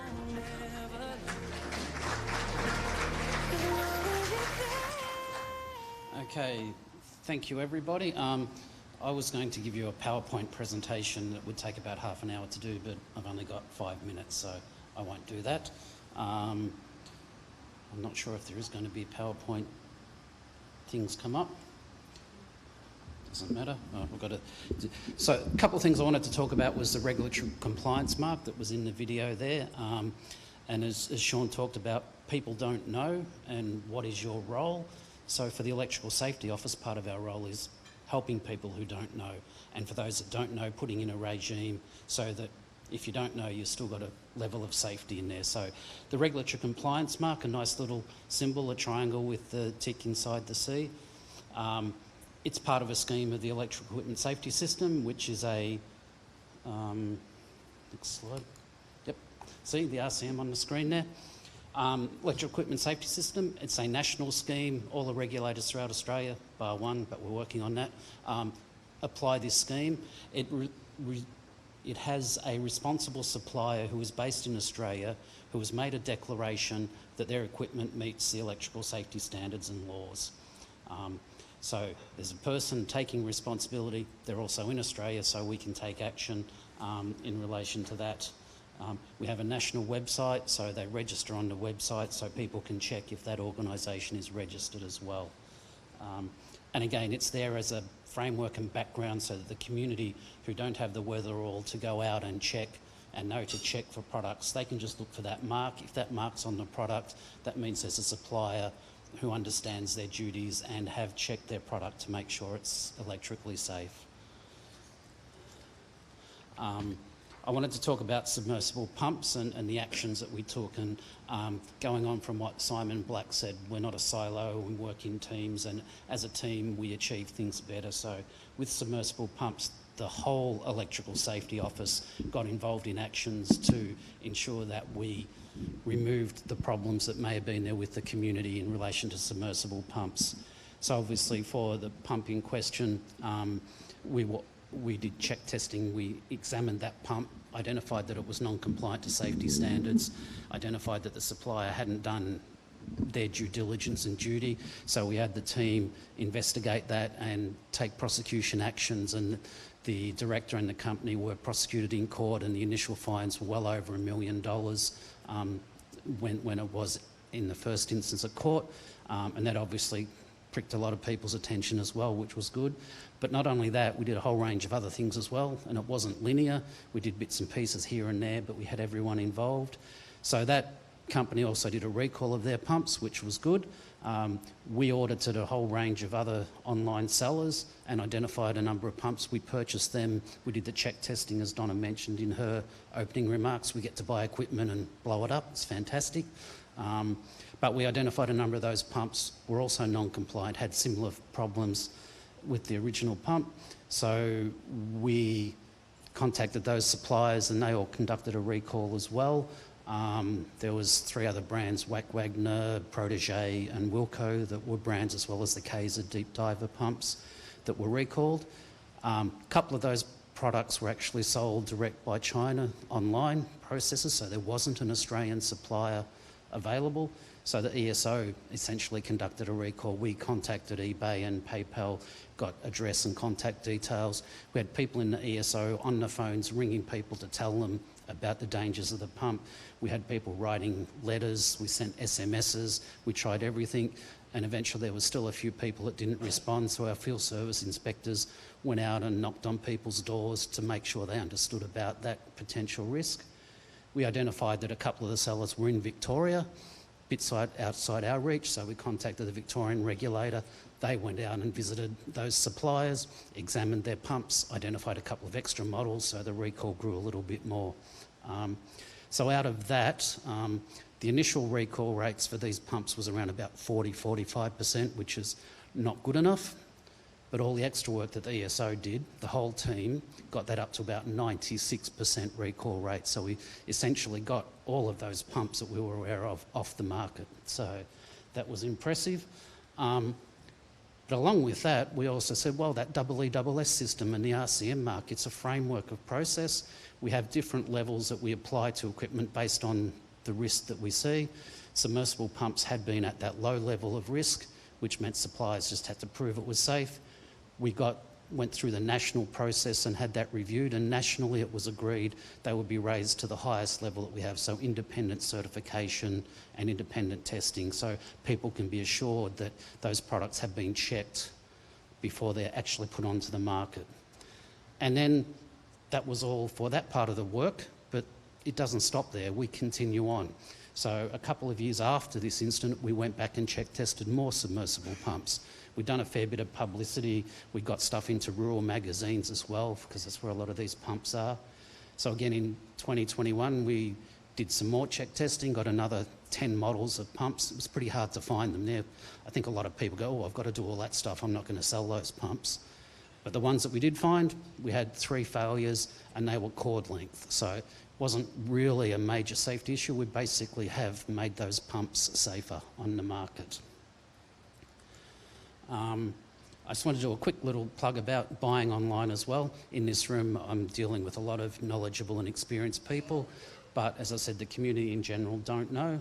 So you can see obviously the little scooter on the left-hand side there. That's our latest challenge, lithium battery products and charging those products. Make sure you use the right charger. Make sure you tell people to use the right charger. Make sure when people buy a charger for your scooter, for your kids or your nephews and nieces, that they are using the right charger. We have identified overcharging these devices does cause us a bit of a problem, a la fires. Picture on the right-hand side, that's if you're buying stuff off the internet and the guy says, the person says, oh look, hasn't got the right plug on it, I'll give you a travel adapter so you can plug it in. As I told the staff forum, run away from that person, do not buy it. It means the product does not comply with Australian safety standards. So that's a really easy dead giveaway one. The other thing is international products may not actually meet Australian standards, they might not be the right voltage.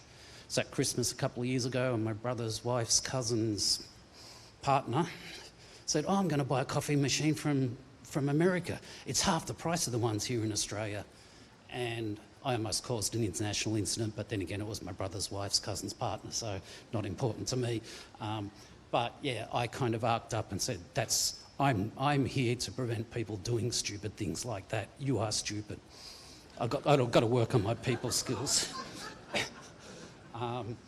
Anyway, and the other point about selling online or buying online, even if you're buying from a .com.au website, message the company, verify they are a responsible supplier.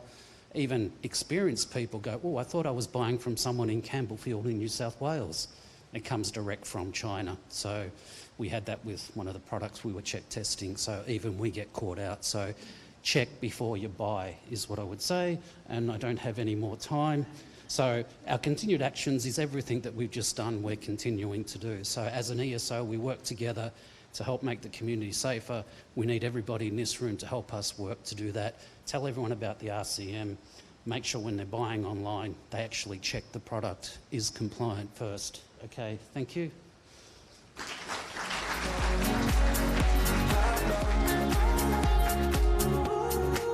Thank you, Brian, and I think there's some great call-outs, and it's great to see the incredible work that you and the team do that often goes unnoticed in the background to ensure that we can continue to be safe. We do have a panel Q&A, so I'm going to ask the guest speakers to come up onto the stage once again, and for those of you who have submitted some questions online, thank you very much, and the audience in the room will have an opportunity to ask questions as well. That was a hint to say the panel people get up on the stage. You too, yeah, you're a guest speaker. And thank you, Brian. Thank you, Donna.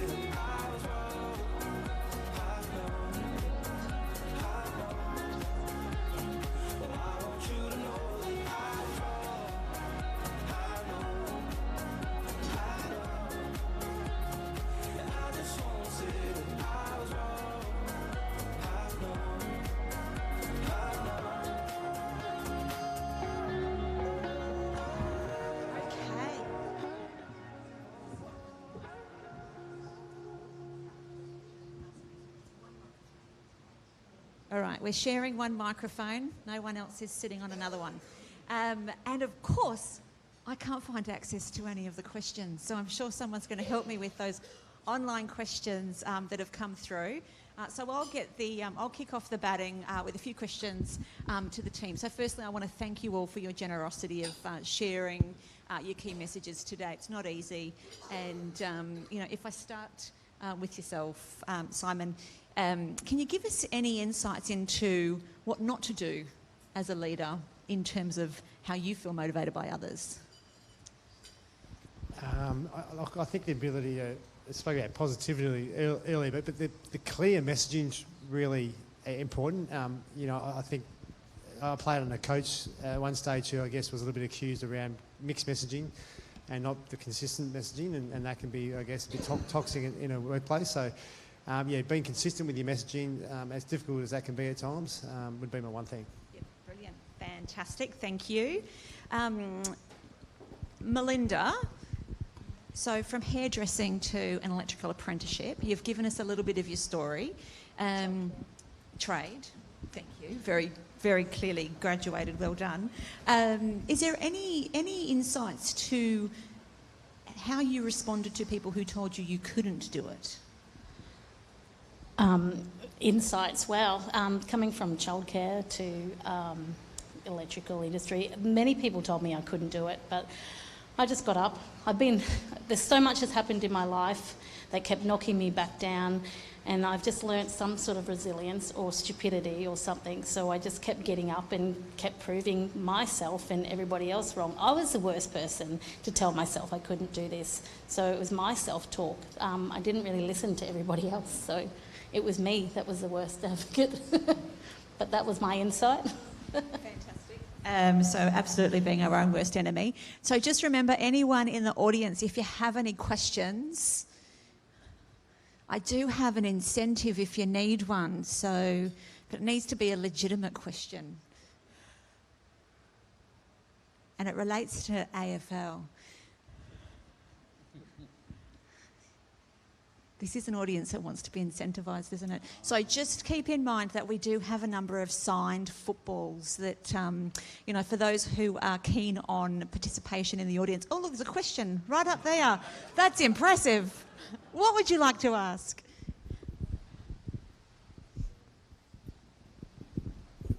Just so I can get a footy for Benny here. Blackie, get a photo with that footy, please. Questions for Brian. Is there any reporting lines when we find a piece of equipment without that tick on it? Yeah, thank you. Good question. Complex answer. There is on our website a process for reporting serious electrical incidents and dangerous electrical events, and the lack of the mark on the product does fit within that criteria. So you can do it online. It's at the moment not an easy process, so I'll use this opportunity to lobby my executive director to help us make it a little bit easier for everybody, but I'd ask you to persevere through the process, and worst case scenario, if that's getting complicated, on the website there's a phone number to call as well, so call and let us know about it so we can take some action.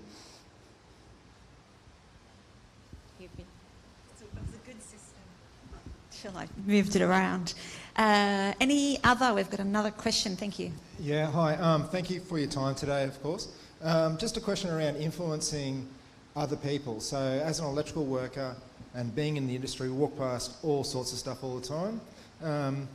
Touching on the points with the submersible pump, I'm sorry, was it Sean? Yep. When we are what are the strategies that we can take on board? So we've got the wiggles and all that sort of great stuff, but what are some real strategic advice you can give us around influencing others to take note of the things that we raise? So where there's not a safety switch, where we see cracked chassis, where we see all this rubbish, we've got a role, we've got a responsibility, and we can raise it and raise it and raise it. How do we get it to the next point where we can get someone to take it on board and go, you know what, we actually need to do something here, we need to spend some money? Yeah, that's a very good question, and I guess I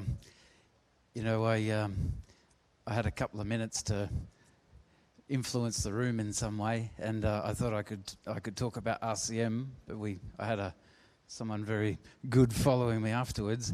But yeah, I did put the challenge out about what do you do if they're not, if you've got a client and you've got a problem and they're not listening. I guess there's the compliance bit, and there's the values bit, the doing the right thing bit. Now I guess I'll use my granddad's a good example. He was selling his house, we're clearing it out, he's going to a retirement village, and his son-in-law's an electrician. My dad's an electrician. Anything he wanted done, he could have had done. He had safety switches on the right bits and pieces, but man, he had some dangerous old junk around the place. And when we were like, we just got to throw this out, we can't sell it, it was challenging for him because it was something that it was worth something to him. And I guess we ended up turning it on its head. We put it there was an old saw, we put it in the bin. He pulled it back out. And then we're like, oh, we've got to find the value around this. And we're like, well, look, you might be able to sell it to somebody for $20 at a garage sale, but there's a really high chance that you know, might take their life. It's not a case of it might not work and you've ripped them off. You might actually, you know, might do some serious damage. Yeah, I guess it all comes back to values. If it's somebody's business, it's easy enough to sort of, you know, go throwing workplace stuff around, and you know they've sort of got to comply. I guess if it's their home or if it's an investment or something like that, again you've got those legislative bits, but it also comes back to that value. You know, like do you want to, you know, be told about this thing that you have a choice to do something about and not consciously do it? So yeah, it's a tough position, and I think it's something as an industry we've sort of got to work. Thank you. Donna? Great question, Ian. Thank you. I just wanted to flag, and I know most of you in the room are aware of it, but we do have the safety advocates that will come out to your workplace and speak for free. So people like Dan and Deb Kennedy that lost their son in the ceiling space at Bentley Park College in Cairns.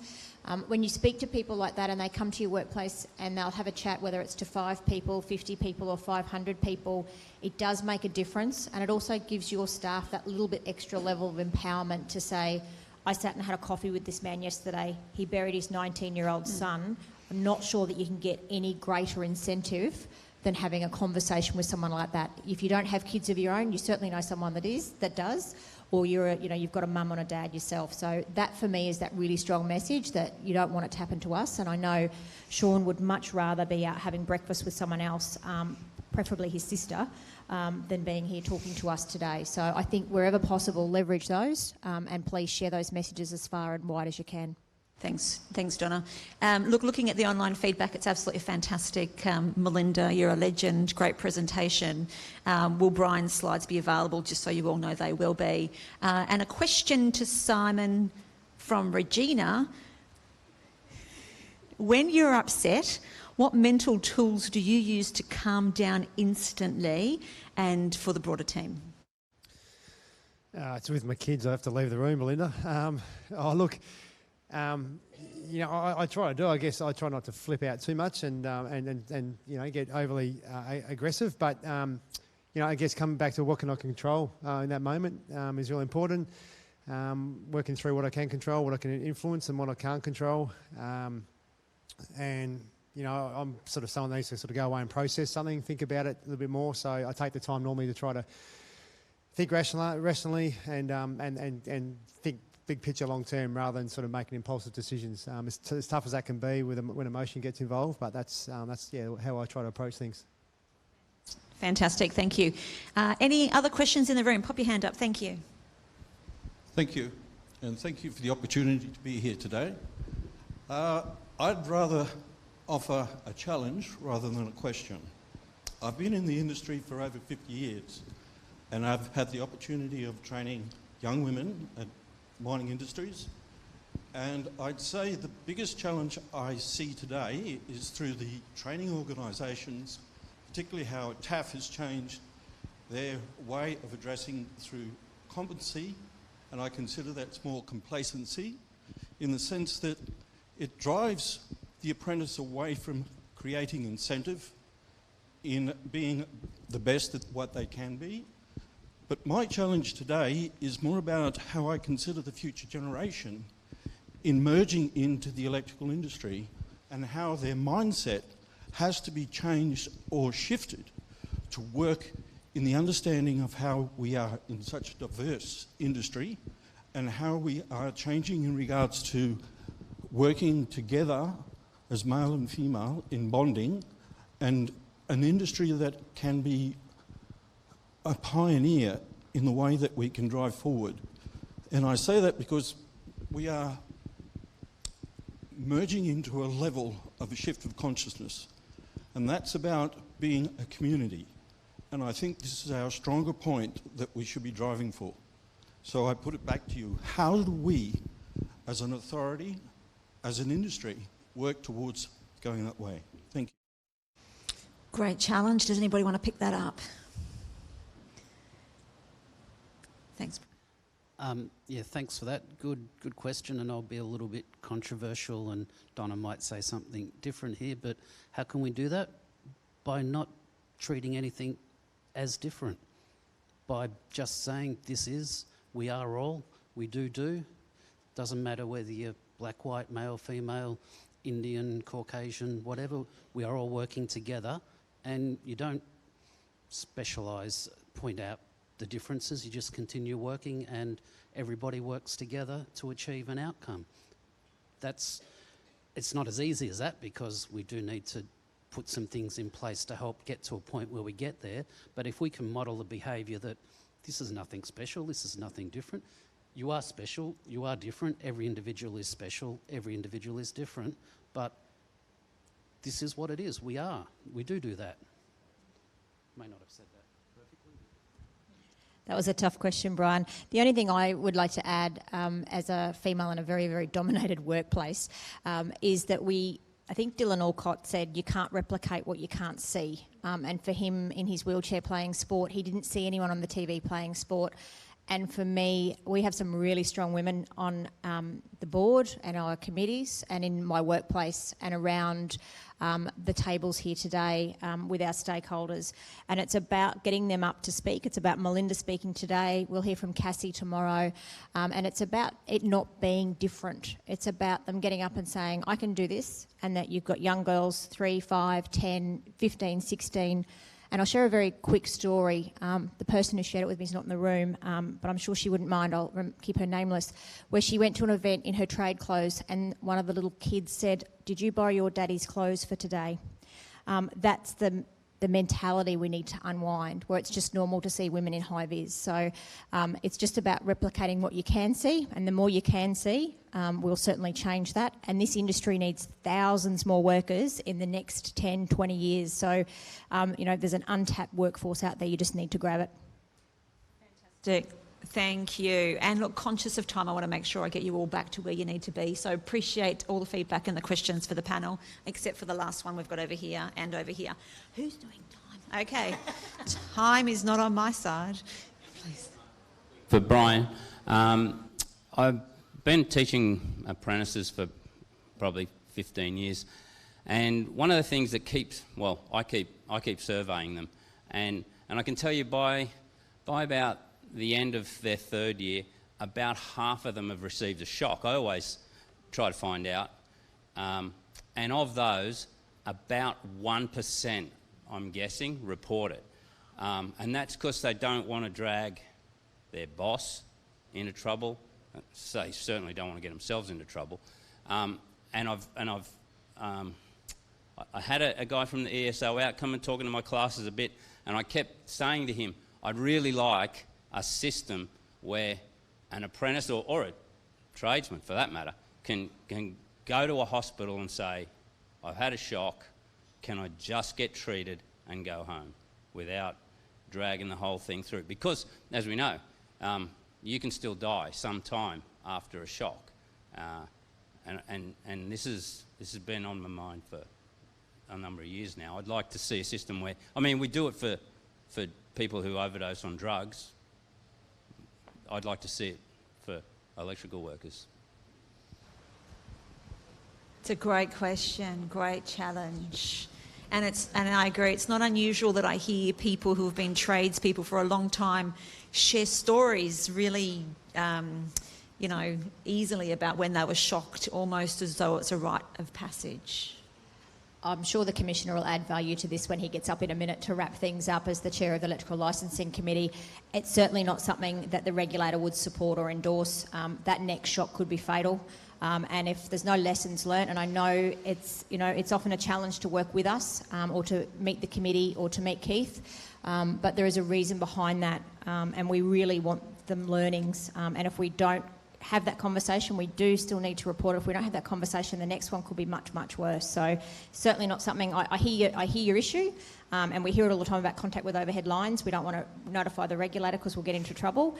But ultimately, the next one could be the time those Swiss cheese holes line up. Thank you. And I'll just add quickly that those sort of incidents are the incidents that industry can learn from each other from, that peer learning. So if we don't know about it, people don't know that that's a potential risk for them as well. So the more reporting we get on those incidents, the better we can share that information. I appreciate there might be some regulatory impacts as well, but the critical thing is share it with our peers so we are all aware of it and we don't become complacent. Great question, great perspective. Thank you. Final question in the room. Thank you. Sorry, it won't be long. No, not at all. So our company is very residential based, and we do a lot of work in that area.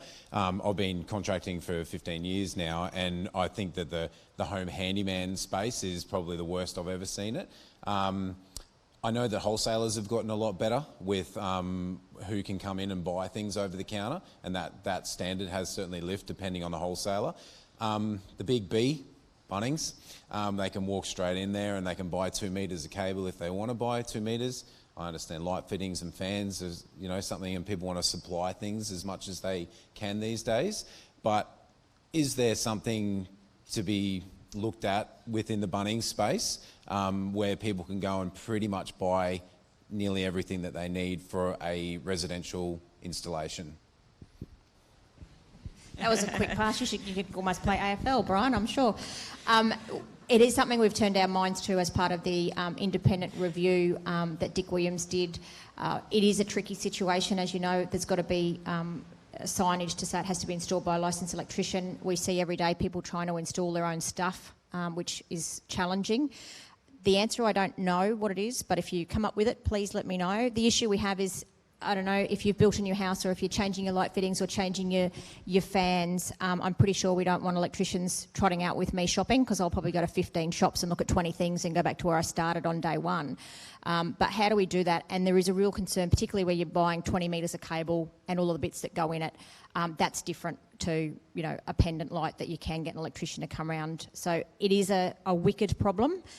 It is really about education and telling people it's not just 3 wires, it's not just an easy thing. So it's really about that conversation piece. And everyone talks about Bunnings. I'm going to start calling it Mitre 10 or Home Hardware or someone else, but it's always the big B.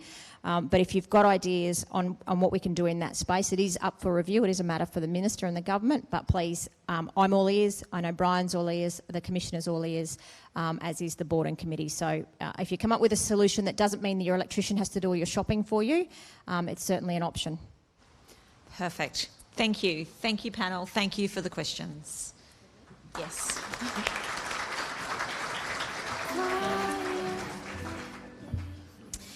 Okay, Keith McKenzie is going to close us out.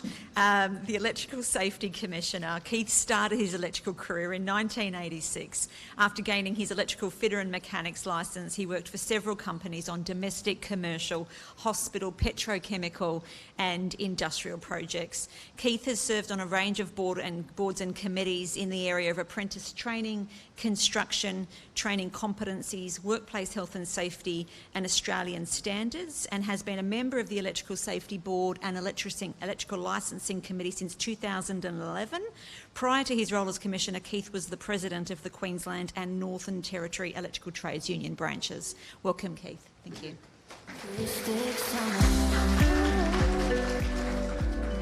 Morning, everyone. How are we going? Good? Good to answer. Thank you. So I'd like to certainly thank the Minister for making the effort to attend today's Safety Summit.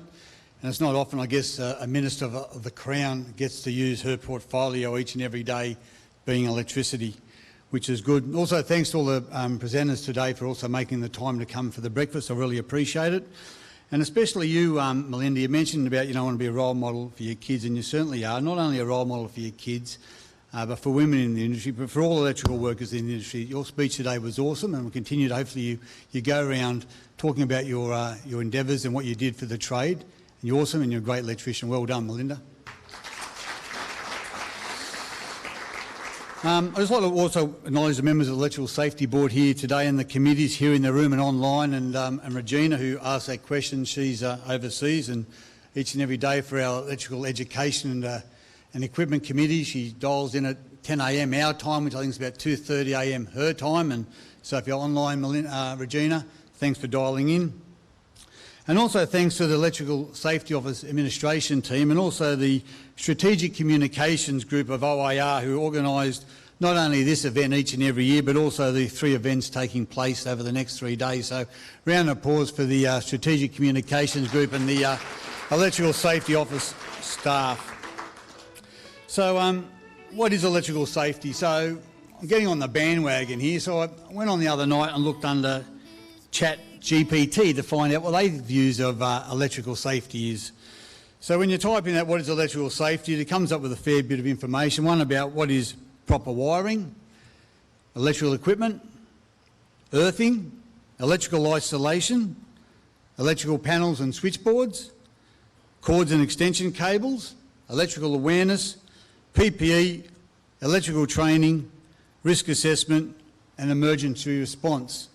It also says electrical safety is critical in preventing accidents, injuries and fatalities relating to electricity, adhering to safety standards and best practices that can help ensure electrical systems and equipment function properly while minimising the risk of electrical incidents.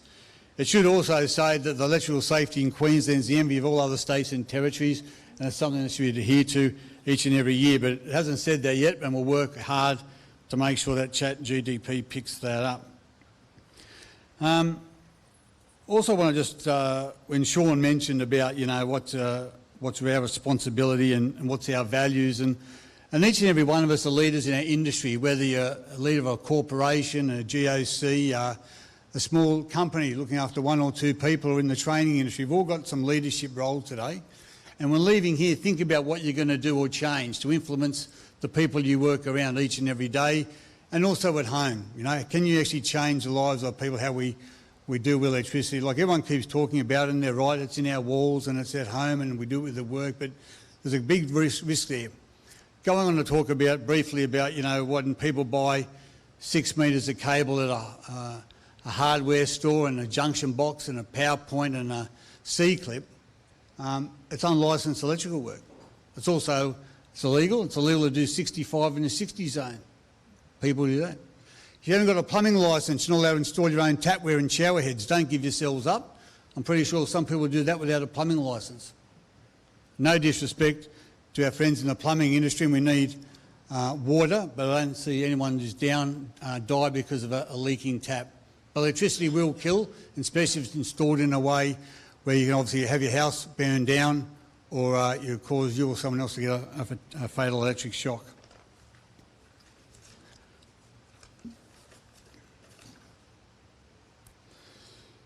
So today here there's roughly about 150 people in this room, about 200 online. For those online and can't see, obviously around this room we've got leaders from the Electrical Trade Union, Master Electricians, the National Electrical Contractors Association. There's 30 electrical contractors in this room today representing organisations. We've got state government departments, the Safety Office, RTOs, GOCs, electrical entities, councils and a number of PCBUs employing electrical workers out there and working in our industry. So really thanks very much for certainly attending today, and obviously thank to our previous Commissioner Greg Skyring for obviously getting this event up and running, mate. It's certainly a privilege having you here today. What's going on is the Electrical Safety Board and Committee is just about finalising their 5-year plan, and hopefully at the November board meeting they'll be finalised and presented to the Minister for her to endorse. The work of the 3 committees, obviously licensing, education and equipment, do a valuable job in providing advice to the board and then advice to the Minister. The Electrical Licensing Committee, other than providing advice on our sort of training and our licence requirement, also has a disciplinary function. And that function this year has done about 50 hearings of where workers who are presented to the committee for the work is performed or not performed is not electrically safe. And quite a few of those instances involve apprentices receiving electric shocks. Apprentices don't attend our licensing meetings. They don't have a licence. It's the workers. If an apprentice receives an electric shock, is the worker they're working with would generally be at fault for failing to do systems, failing to lock out or failing to train those apprentices. On the odd occasion we'll see an apprentice that will go and just do something out of the ordinary, but once again it's that safety culture that those apprentices need to be taught about before undertaking any form of work. Have you isolated, have you locked it out, and have you tested it? And then for the tradesperson to also ensure that that has been tested as well.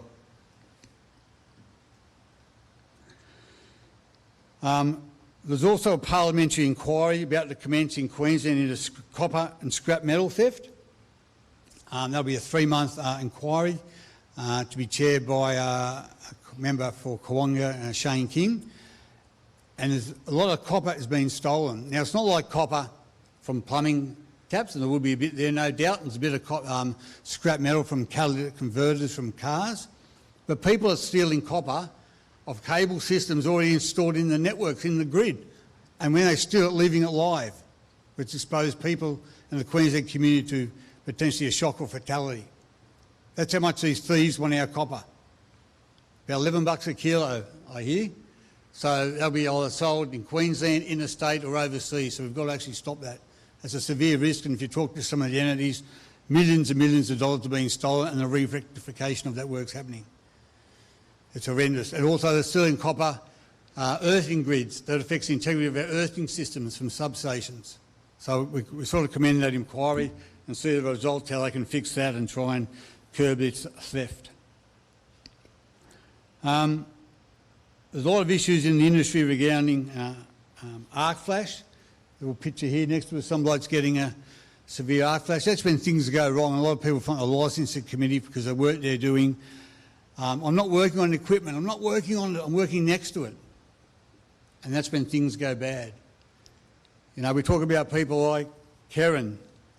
Her first shock was her last. We've got Dale Kennedy, Jason Garrels, Tim Martin. Their first shock was their last shock. You know, we used to say, not me, I was a good electrician, number one, I reckon. You're not a real electrician until you had electric shock. Anyone heard that? TAFE industry would. In fact, you're a great electrician if you never had one.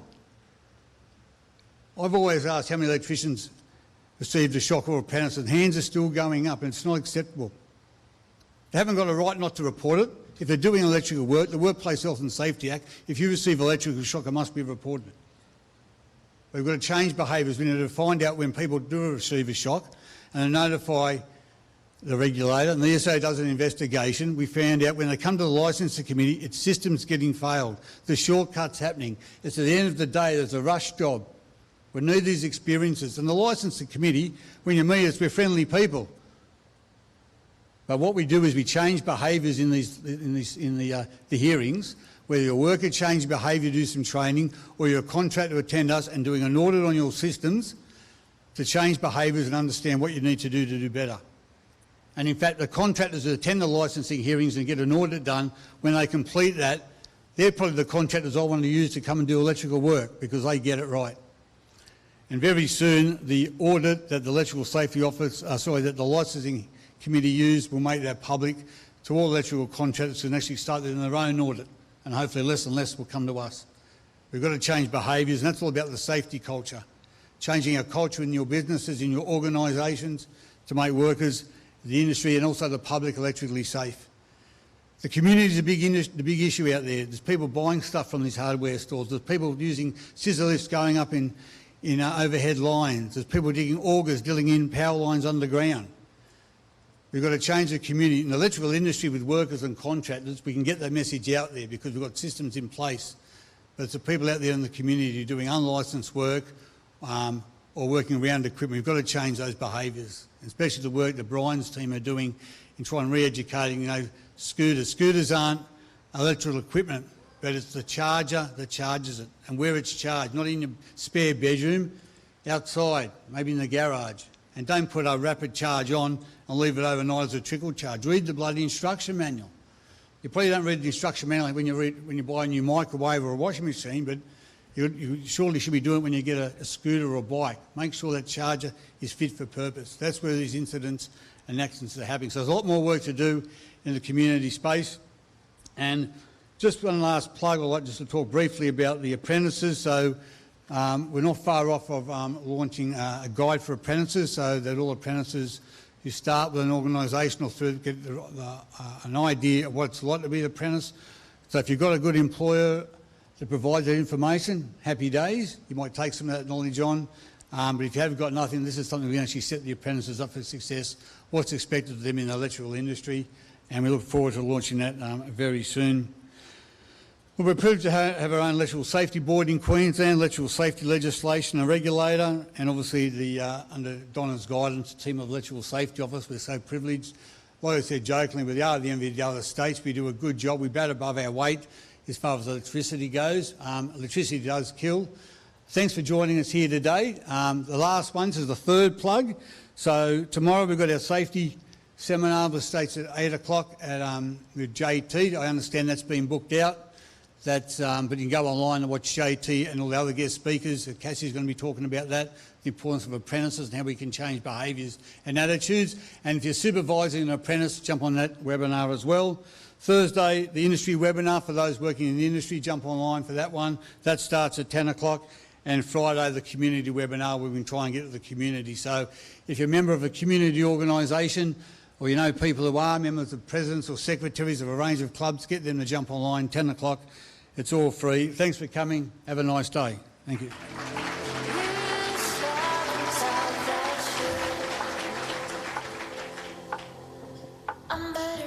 Fantastic. Thank you, Keith. Powerful words, great reminders. I just want to close by thanking everyone today for their participation. Those people who ask questions online, the team will absolutely respond, so thank you for your cooperation and participation. Again, a lot of great events happening this week. Please prioritise those, and thank you for prioritising this morning. Take care, stay safe, and thank you for the incredible work that you're doing. Thanks.